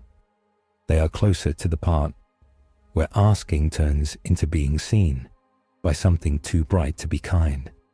The custodians open the inner door. They do not say welcome. They do not need to. Gold unfolds into dusk. The singer's square shoulders. The assassin turns his field down until even his bones complain. The statue does not move. It never does, under eyes. They step forward, carrying a law with hesitation carved into its wrists, carrying a wound to put before a throne that makes wounds into wallpapers for empires. They do not know if they will be healed. They know they will be measured. Behind them, Desoleum counts. The grid holds. The word-bearers adjust their lullaby and find it slips and lands crooked on the new rests. Malek Sul looks at the Necron marker stone once and spits on it, because even heretics have standards. The Cryptek watches from a place where watching is contempt, and considers that sometimes, even for machines, there are audiences. They enter the mountain. The passage begins as a corridor of gold and gunmetal, then becomes a pilgrimage cut through a mountain that remembers being a god. Custodians in Auramite file like living statues. Sisters of Silence ahead and behind like cool knives that quiet the air. The singers keep the 5th with gauze at their throats and saline in their eyes. Medici adepts check pupils and drip rest into veins without stealing vigilance. The statue rides in a cradle of light that is not quite a cage, a law carried like a relic. At each checkpoint, men in black script and women in brass plates test the convoy as if weighing meat on a scale. Oaths are spoken. Names are asked and returned. The assassin paces the outer ring at a measured distance so his field pricks without drowning. Veris walks inside the singer's circle with his coat unfastened and his blade sheathed, because ceremony demands an open chest. In a chapel cut into the rock, a Medici sister checks corneas with a penlight and says the word rest like a diagnosis and a threat. Elyra takes off her gauntlets and washes her hands until the cold bites. She dries them on linen that used to be altar cloth. We walk too close to doctrine, she says quiet. They want to solve our wound with cleverness. Veris drinks water that tastes faintly of copper and prayers. Dogma can be cowardice, he says. So can cost without end. If they blind the world to move us faster, we teach a habit we cannot afford. If we refuse all aid, we break before we arrive. He rubs the bridge of his nose. I have spent my life trading people for time. I do not want that to be my last act here. You would carry the law door because you hate what it made you, Elyra says, not unkindly. I carry it, Veris replies, because people chose to stand under it and call that choice virtue. The assassin pauses in the archway, as if overhearing were a function, not a vice. Virtue scales poorly, he says, but it scales. He moves on before they can decide if that was humor. They leave the chapel to a corridor hung with reliefs of men climbing a mountain with books on their backs. The air grows thinner with height and thicker with expectation. Custodians adjust nothing. The Sisters of Silence become more present by being more absent, the way a knife does not announce itself until the line of it steals a sunshine. Midway to the inner gate, the convoy passes through a vault where the sound dies and the breath in lungs feels counted. Custodian palms rise. The column slows without a word, because words would slap the room. On the far side, a banner rests where no banner should stand. Lacquered black, stitched with a simple sigil, a knot over an eye. Men in plain, excellent carapace step out of shadows with the casual efficiency of people who know they are permitted. Their rosettes are genuine, their smiles are knives. Inquisitor Livia Soldavan has a voice designed for verdicts. By writ of Ordo Hereticus, Conclave Hexarch, she says, presenting a slate that hums with signatures. Transfer custody of Anomaly 173 to my control. Witness protocols apply. Optimization commences immediately. Her escort carry cases shaped like blindfolds grown to organ scale. Slick, polished, labeled. Occlusion units, Memetic, Generation 3. Veris does not salute.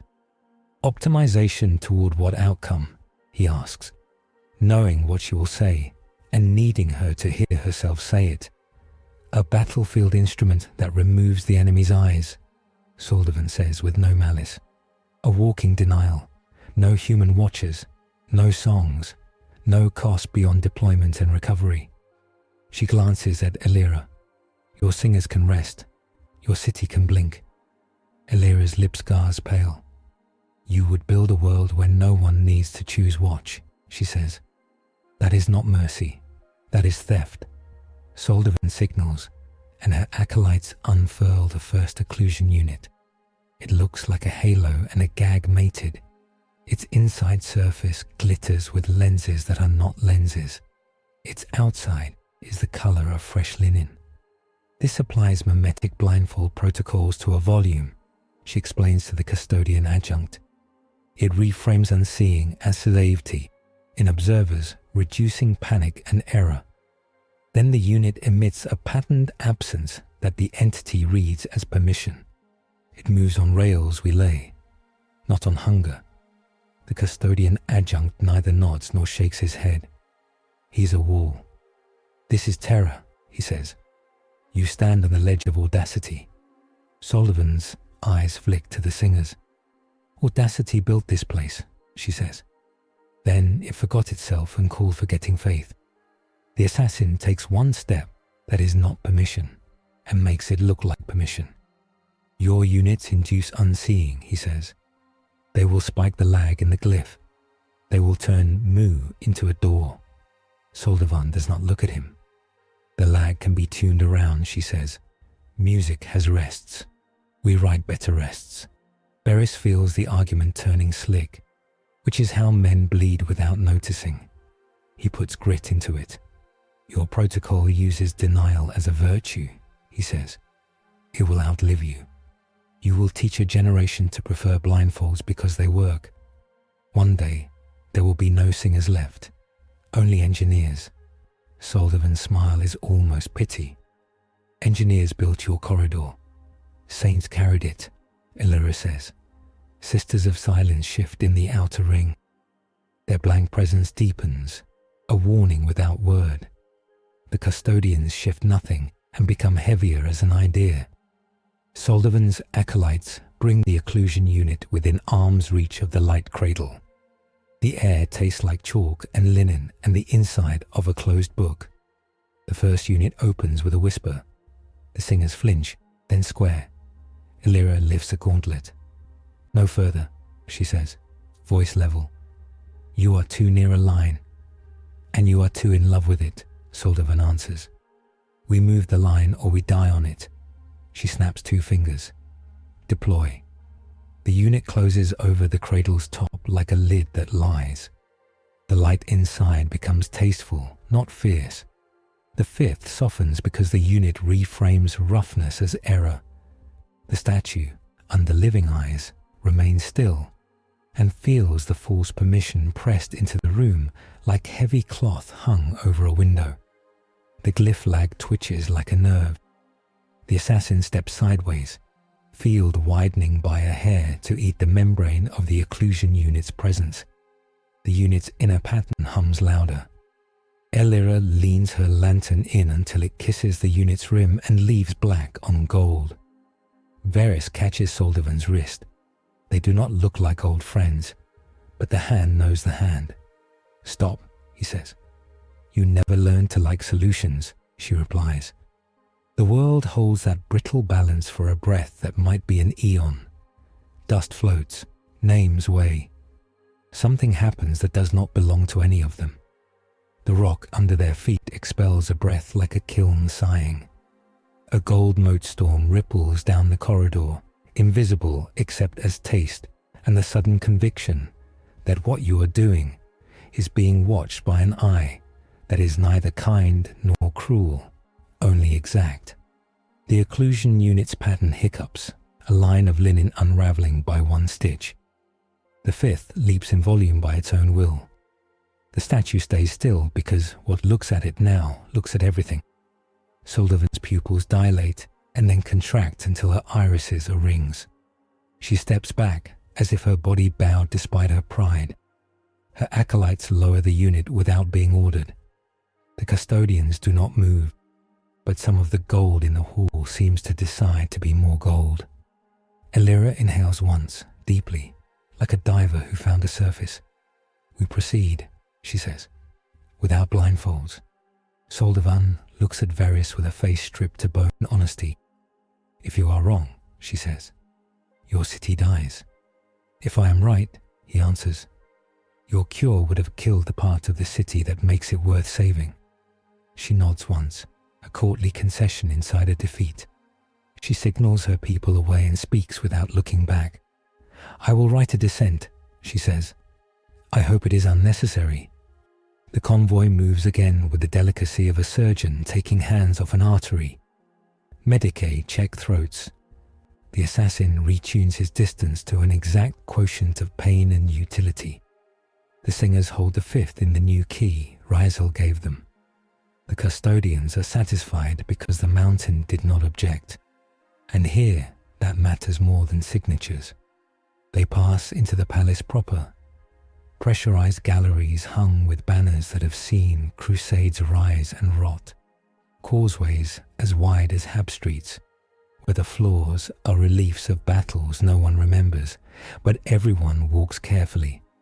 Basilicas inside bastions, light through dreamstone throwing aquili on armor. A palace that is also a fortress, that is also a reliquary for a living wound. At the great vestibule before the sanctum, 1,000 lamps burn without smoke, and 1,000 more without flame. The echo of boots returns as law, not noise. The silent sisterhood thicken here until thought itself decides to keep its voice down. The assassin looks almost human in this silence. The singers step lighter because the air is dense with old songs, even if no one sings. Arrival pageantry does not care if you're impressed. It assumes. A double line of custodians kneel and do not bow. The choir of the Astronomican's lesser attendants stands in terraces like a canyon of white, eyes closed, throats open, voices woven into the machine's heart. Tech priests hang like barnacles on pillars, whispering to veins of gold that carry prayer like coolant. A dais waits, and above it a door like a wound stitched with light.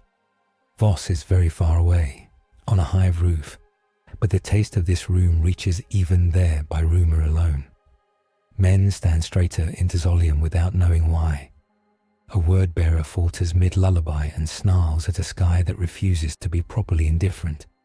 The Cryptek pauses a line in a note and writes it again with more care. The audience is not announced. The door does not open. It thins. The light at the seam stops being a verb and becomes a tension. Thought in the room narrows to a point that touches every mind without glare. A man would fall to his knees if he had learned fear as the quickest way to hide guilt. Veris has spent his life doing a job that made him fluent in guilt. He remains standing because being guilty is not the point today. It speaks without words. It does not need them. What it gives is not a sentence, but a map of burdens. The singers feel the first gift, a braid of patience and pain that wraps their lungs with the understanding that breath is a weapon and a wound, and they will make both into vows. Elyra receives the second, a mirror that shows her faith not as banners, but as scaffolding. She can build mercy on it, or hang men from it. The choice is the whole creed. Rizal gets a flash of equations without numbers, proof that rules are not prisons when they are carried with attention. He laughs once, wetly, because the truth is too beautiful to be safe. Veris sees a city in the shadow of a law, and in the city faces he knows and some he does not. He sees the statue as a verb, not a noun. Arrest. He sees arrest as an act of love when it is chosen. He sees it as tyranny when it is imposed to save time. He sees himself, small in the scale of all this, and that does not shame him. It frees him. The assassin feels the gaze cross him and not fix, a cold in his bones like a star in winter. He is not judged, he is noted.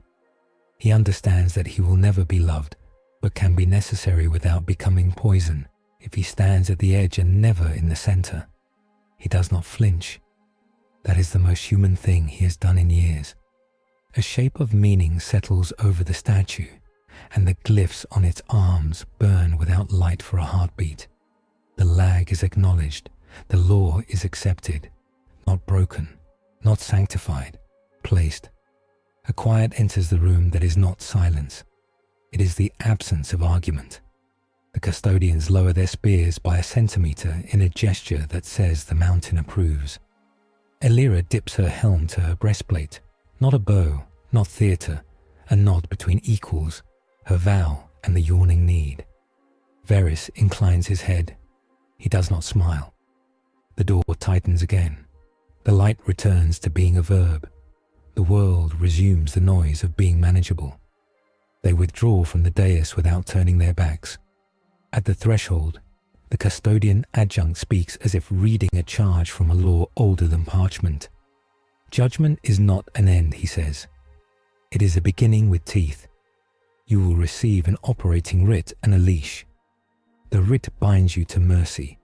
The leash binds you to oversight. Break either and you will be ash. We understand, Veris answers. And if we do not, Elyra says, we will ask until we do.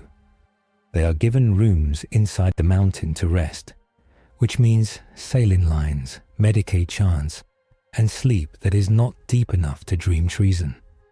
The assassin sits cross-legged and opens and closes his field with the precision of a man practicing scales. Rizal sketches a device on a napkin and then tears the napkin up because he liked it too much. The singers collapse into a pile like sandbags around a door. The mirror foe does not accept withdrawal as defeat. Soldavan intercepts them again in a side cloister where light filters down through old lattice.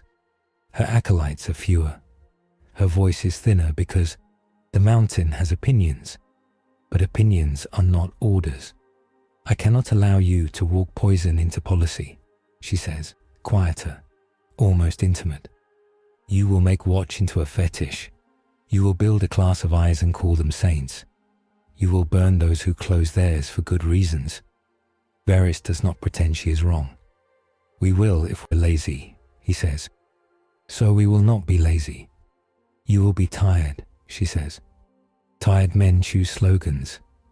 Elyra treats her like a penitent without condescension. Then walk with us and catch us when we falter, she says. Be the heretic we need. Soldavan looks at the Sisters of Silence, and then at the door that is no longer thin. She is a woman who despises being moved by pageantry. She bows because a reason demands it. I will attach an observer, she says. I will write my dissent afterward. Good, Veris says. Dissents keep faith honest.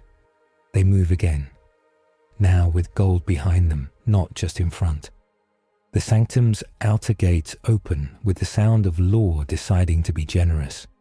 Terror unfolds in rings, walls like mountains, streets like arteries, towers like fingers pointing at a star you can't see.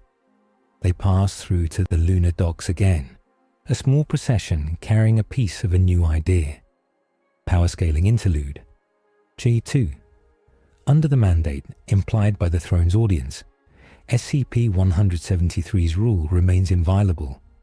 Living sight arrests, machine optics do not. Pariah fields are permitted only as scalpel, never blanket, to avoid creating unobserved frames.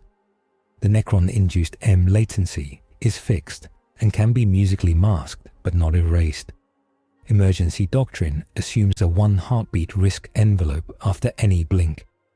Ecclesiarchy drones, delay mass, may buttress watchers but cannot substitute for them. Error budgets in corridors now explicitly integrate human failure rates. Deployment beyond Desoleum will require Custodes author parity and silent Sisterhood bracketing. Soldavan's mimetic blindfolds are prescribed, except as anesthesia for amputation-level crisis, never as doctrine. They board the indomitable grace with a different gravity in their bones. The statue returns to its cradle. The singers take the fifth like an old ache they have learned to love because love made it survivable. The assassin counts ribs and decides which he can live without if a bolt tears right. Soldavan assigns an observer who writes as if each stroke could indict God. On the way down orbit, a crackle brushes the hull, curious, like a fingernail on lacquer. An Eldar helm appears outside the viewport for an instant and shapes a rune with 2 fingers, a warning sign that looks like a stylized eye whose lid is a blade. Then it is gone. Veris files it with all the other grudges from the future. Mid-transit over Luna's grey bone, something brighter than cleverness tries one more time. The Museum of Stillness is a heretic sect that has always lived in terror's under arteries like a rumour with teeth. They rise now to meet the convoy in a maintenance spine. Automata in robes with porcelain faces painted serene. Each head a dome of lenses painted as eyelids. Between them walk men and women who have had their blink reflex surgically removed and replaced by tiny valves that spritz tears on schedule. Their curator, faceless beneath a mirror mask, spreads his hands. We honor the perfect moment, he says, voice amplified through a bell tube. Give us the law. We will curate it. We will place it between eras and keep it beautiful. Elyra tastes bile. You make devotion out of a murder weapon, she says. The curator pats the air. We make art of pain so pain cannot be artless. The law grows better in glass. The automata advance with nets woven of threads, studded with tiny painted eyes that are not eyes. When they cross the light, every painted iris looks real for a blink, and that is the trick. Each counts as an observer until thought catches up. The statue flinches a microfraction within its lag. The nets tighten. The assassin opens his field to slice the pretense. Painted eyes go blind. Automata freeze where gears become embarrassed. Soldavan's observer murmurs, surprised, useful, and writes it down. Veris does not spare admiration for craft gone wrong. He signals, and sisters with coils of wire and hooks flood the spine. They catch nets and cut them into litanies. The curator steps back and claps like a connoisseur, watching other connoisseurs break a bad exhibit.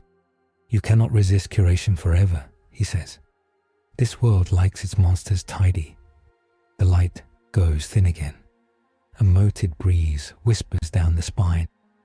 A long, slow bell tone rings at the edge of hearing, and the net's painted eyes peel away like old decals. A golden attention presses and then recedes. The curator bows without grace and withdraws through a panel with a flourish that would have been more convincing if his hands had not trembled. Reach the throne, the air seems to say, and even Soldavan cannot argue with air. They reach the grace, they reach space, they reach the black band where warp begins and human names thin. The return journey is faster because purpose is a sail. The singers learn to rest one at a time inside the fifth, like dancers passing a step, without breaking the figure. Rizel sleeps and wakes convinced he solved something, then finds a note in his own hand that reads, "No, not yet." Over Desoleum, the sky looks like it always did, cracked, grey, full of ash. The grid still glows in nodes. The Cryptek's marker stone hums and no one eats it only because the judge posted men with sticks. The word bearers have stopped handing out blindfolds and started laying chalk labyrinths that always end at sleep. The blanks walk the lines and hum nothing. The labyrinths collapse. They descend to a city that looks at its own wounds without blinking. Voss meets them on the pad with grime on her jaw and a cracked knuckle she did not have a week ago. She looks at Veris as if measuring if he came back bigger or smaller. He looks back as if measuring if she is lighter or heavier. They nod once. Their ledger balance is enough. The statue is returned to the corridor with ceremony that is not pomp. Names read, vows renewed, a child allowed to lay a finger on the cradle and then disciplined gently for breaking the rule, because mercy and boundary together teach better than either alone. The singers take their places. The fifth is set in the new key. The lag sits on the room like a cat that will not be evicted but can be ignored if you feed it at the same time every day. Night in the hive settles. The word bearers camp narrow their circle and sing to themselves because the air does not like them today. The Necron is elsewhere, writing cubes in the dust of a moon nobody cares about. The Museum of Stillness purchases 2 crates of reliquary glass and writes a grant to itself twice. The mountain in gold breathes. Recap. The pilgrimage walked through gold and knives. A mirror tried to make unseeing doctrine and was checked. The mountain weighed and did not fix. A small mandate took shape. Aid without ease, null as scalpel, song as backbone. The law returned with a scar and a leash. The world waited to see which would pull in which direction. The night after they return, the mountain's breath lingers in dreams like a low bell. Veris dreams a table of iron and 3 keys laid on it. 1 rusted, 1 silver, 1 bone. He wakes with the taste of decisions in his mouth and finds the others already assembled in the chapel under Transit Dome 7, where the iron ring serves as the table because they made it so. The air presses until words are choices. A map without ink unfolds across their skulls, not by voice but by permission. 3 paths. Return.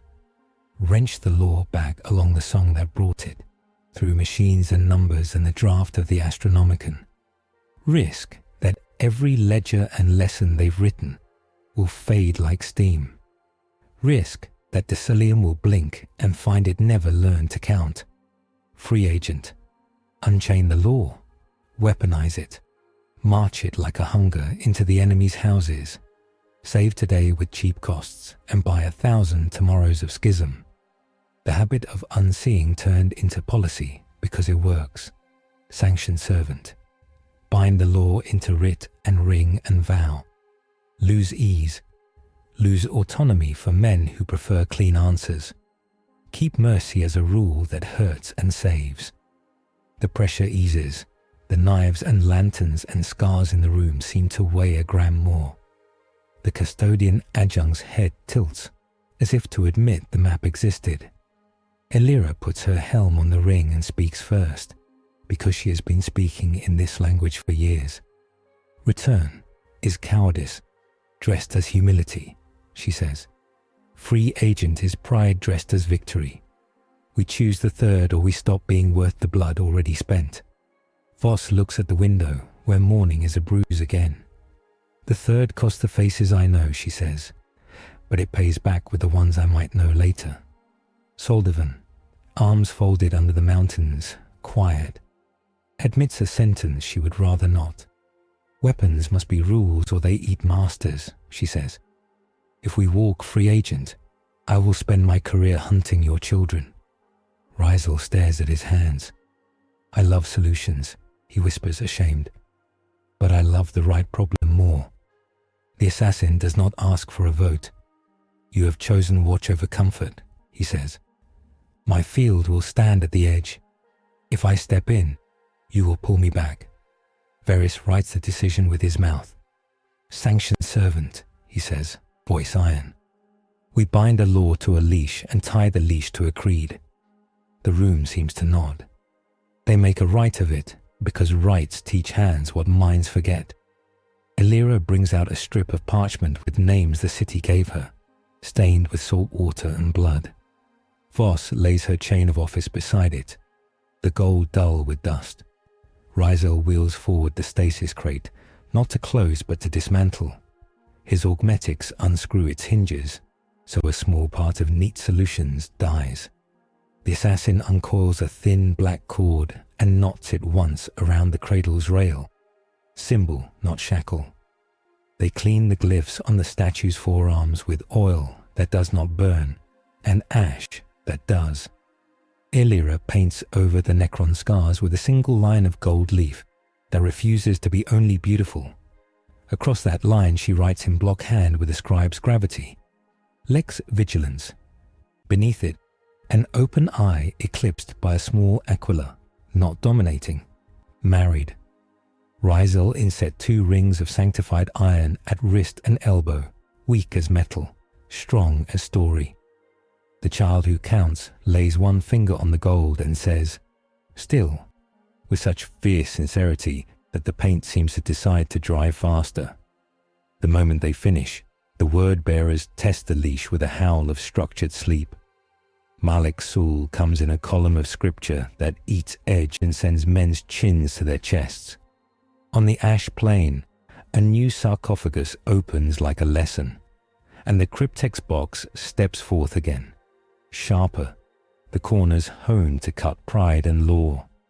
In the under arteries, the Museum of Stillness offers free glass to pillars of the grid, to honor their sacrifice with rest. 3 mouths of the same hunger, timed. Veris does not need a courier. He feels the cadence hit. Positions, he barks, and Desoleum moves like a memory called to prayer. The corridor flexes into its figure. The delay mass swells on the 5th. The blanks fan out not to bathe but to shave. The assassin calibrates his numb breathing to the lag. The ring learns how to be a wheel. The word-bearer's lullaby is almost beautiful, where it fails to be murder. Men feel the scripture brush their lids and choose to keep them up anyway because choice has been rehearsed. Those who falter are caught by hands whose job is to catch. A sister slaps a blindfold off a face with the back of her gauntlet and kisses the cheek beneath it with steel, because love works better just after pain. Eyes on, she murmurs. Then rest when I say. The Cryptek's refined box slides across the ash. Skirting nodes like a blade finds ribs. It draws a square of time that wants to lever the law out of the corridor like a nail. Rysel howls a string of invective in 3 binaric dialects and throws down a carpet of microcoils that rupture the box into facets like a gem put under a hammer. He fails and fails until he finds the corner that is proud again. Pride is always there to be found, even in math. The assassin opens his field in a knife's width slit to make the corner realize it is a corner. The box hisses and splits. Malek walks into the gap with lenses like night fruit and a tongue that licks sleep off teeth. "You are tired," he croons. And he is right. "My God is mercy you can keep." Elyra's voice answers from the line with no ornament and no tremor. "Your God is a bed in a burning house," she says. "We will stand in the kitchen and throw water." They clash in a place where songs hold men up and sleep is a blade. Malek's God is perfect and wrong in exactly the way perfect often is. A boy who sells lemon water throws his cup, and it shatters the cadence of a step and buys a sister swing. Veris meets a word bearer in the angle near a node and uses the lag rather than fearing it. A blink on count, a one heartbeat miss, a parry late on purpose. The Marine's chainsword catches air where Veris was and bites his own thigh, and Veris sends the teeth elsewhere with a satisfied grunt that is not glee. The Cryptek adjusts. He writes a loop to siphon the fifth's energy and feed his box. The loop drinks a mouthful and chokes because Rizel took the fifth off a regular grid and wrote it with slur and rubato. Elegance fails where swing lives. "You cannot trap jazz," Rizel says aloud to something that has never danced, and then bites his tongue to hear himself making a joke. The museum's curators unveil a new net that glitters with tiny living eyes, grafted from creatures that blink by lunar tides. The assassin's field makes them weep, and each tear is a witness. The curators realize what they have made and back away, sickened. Soldavan's observer burns the net with a flame gel and writes a line that reads, "Doctrine of unintended choir, prescribe." At the corridor's mouth, the statue wears the gold line and aquilar eye and does not move under a world's will. Men walk past it like sinners past a saint who has never demanded to be fed. The law is hungry and learns discipline. The delay remains. It is named. Naming drags it into court. Naming takes its teeth and leaves its law. The word bearers break on a place where children stand on benches and count with fingers because voices gave out. Malek understands that his hymn will not cover this image and retreats to a sermon that makes better villains of them. He tells a story about tyrants who force eyes open. Voss answers with pensions and lemon water and a day off schedule for every man who held 3 watches in a week. She makes tyranny expensive and mercy affordable, and that turns the sermon sour. The Cryptek closes his sarcophagus with professional calm. He leaves a small cube at the hive's edge that does nothing but hum a scale for anyone who can hear it. He will come back with an algorithm that eats swing. It will fail too for a while. He will not run out of wiles. Neither will they. When the ash settles into breathable grit again, and the fifth gentles to a level you can live under, Veris convenes a council, not because he needs permission, but because he needs witnesses. He lays down a parchment embossed with a provisional seal, drafted on Luna and carried here like a hot coal in a pocket. Edict of Sanction, he reads. Lex Vigilans.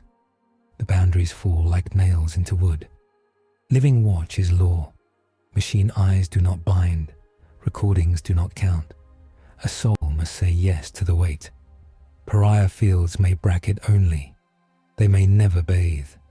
If a null floods, the corridor collapses. Music stands, but song never replaces sight. Choirs support. They do not absolve. Nodes must be placed away from cradles.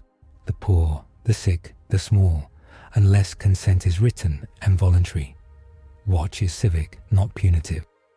Relief cycles are sacrosanct.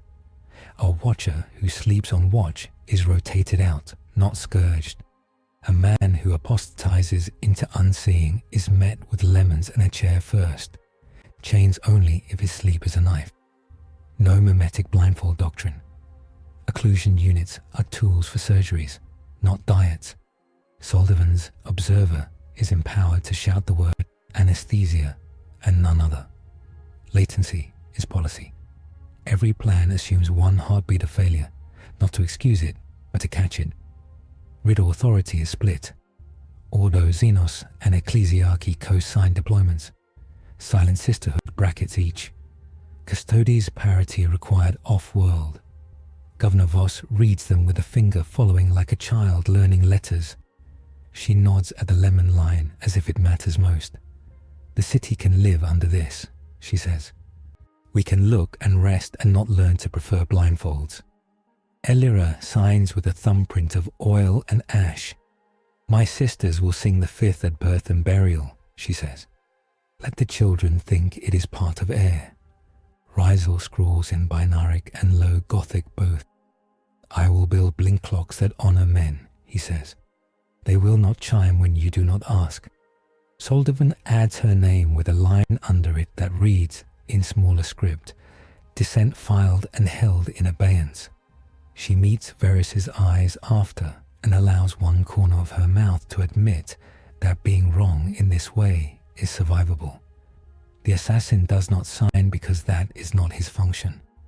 He knots his cord again, twice around the cradle's rail, a ritual now, and says, Edge, to remind himself. The purge that follows is not a witch hunt. It is a cleaning. They move through the stacks and pull down blindfold propaganda and replace it with charts of schedules and names of watchers and the small arithmetic of meals. They deconsecrate the chalk labyrinths and lay out routes to fresh water. They burn the nets with living eyes in a ceremony that is half funerary and half shame. Men feel lighter after without knowing why. Healing is not a miracle. It is a budget allocation. It is a day of sleep mandated and enforced with kindness. It is Medicae standing in for priests when priests collapse. It is the Canoness standing at a node and letting mothers go first to the cot. In the Cathedral of St. Solace, they hang a new banner beside the ancient ones, a golden line over a grey arm, an eye under an aquila. Under it, Lex Vigilans. The last test of their choice comes not from enemies but from fatigue. A fire breaks in the underhive and eats oxygen. The grid thins, the song loses weight. A stagger runs down the corridor like a shiver. Veris stands with a hailer and says nothing for a long breath. Then he says, we will make a different shape, and they do. A spiral of nose that concentrates eyes where the fire breathes. A helix of blanks around the hottest arc. A shift of singers to a higher register so the fifth cuts through smoke. It works. It is ugly. It saves. The city breathes into a new habit. The statue sits under stories. It does not choose because that is not its verb. It is chosen into a place that turns it from an accident into a tool. It is ugly and necessary, and sometimes, when the light comes slant through the dome and dust makes a halo, beautiful. People learn to look without hating the act of looking. At the spire, Voss opens the heavy box with a red wax seal that came on a courier from Luna. She reads the words onto the air. By will of the High Lords, through the quiet of the throne, she says. Desoleum Magna's Protocol 173, Lumen, is ratified. Lex Vigilans is recognized as an Imperial compact. Sanctioned deployment authorized under joint writ, as enumerated. The cheer that runs up the stacks sounds like a city putting a coat on in winter that does not itch. Mentors accept. The custodian adjunct stamps the writ with a seal that feels like a mountain's nod. Soldivan's observer signs for the Ordo and adds her own small codicil about anesthesia. Elyra offers verity and takes none. The assassin refuses praise and stands where walls meet. Veris allows himself to smile. Just once at the Iron Ring. We did not win, he says to nobody. We learned to live. That will do. Epilogue peels away from the hive like pages torn from different books. On a blighted moon, the Cryptek finishes a theorem he names with a number that tastes of dust. He has not extracted the delta. He will in time. He marks Desoleum with a small sign in his ledger. Resist elegance. Apply noise. He nods to no god and walks into a box that is a door. Malek writes a new sermon that makes heroes sound tired and villains sound rested. He takes it to a shrine world where blindfolds are already a fashion. He laughs, then stops mid-cackle because the fifth he thought he left behind hums under the marble. He understands that the story travelled and throws a chalice at the wall. The Museum of Stillness curates itself into exile. Robed automata hold the doors while men and women with wet eyes wheel glass cases into catacombs. A grant goes unanswered. A mirror mask cracks when the curator tries to smile into it. An Eldar Farseer stands on a webway lip and watches a crude human symbol, an open eye married to a small bird, appear on banners in 3 systems linked by trade and rumor. She shakes her head in fond irritation and places a single piece on a board that no human will see. On Terra, a small line is added to a lore library that is also a reliquary. It does not glow. It sits like a seed. The Silent Sisterhood sign it with no noise.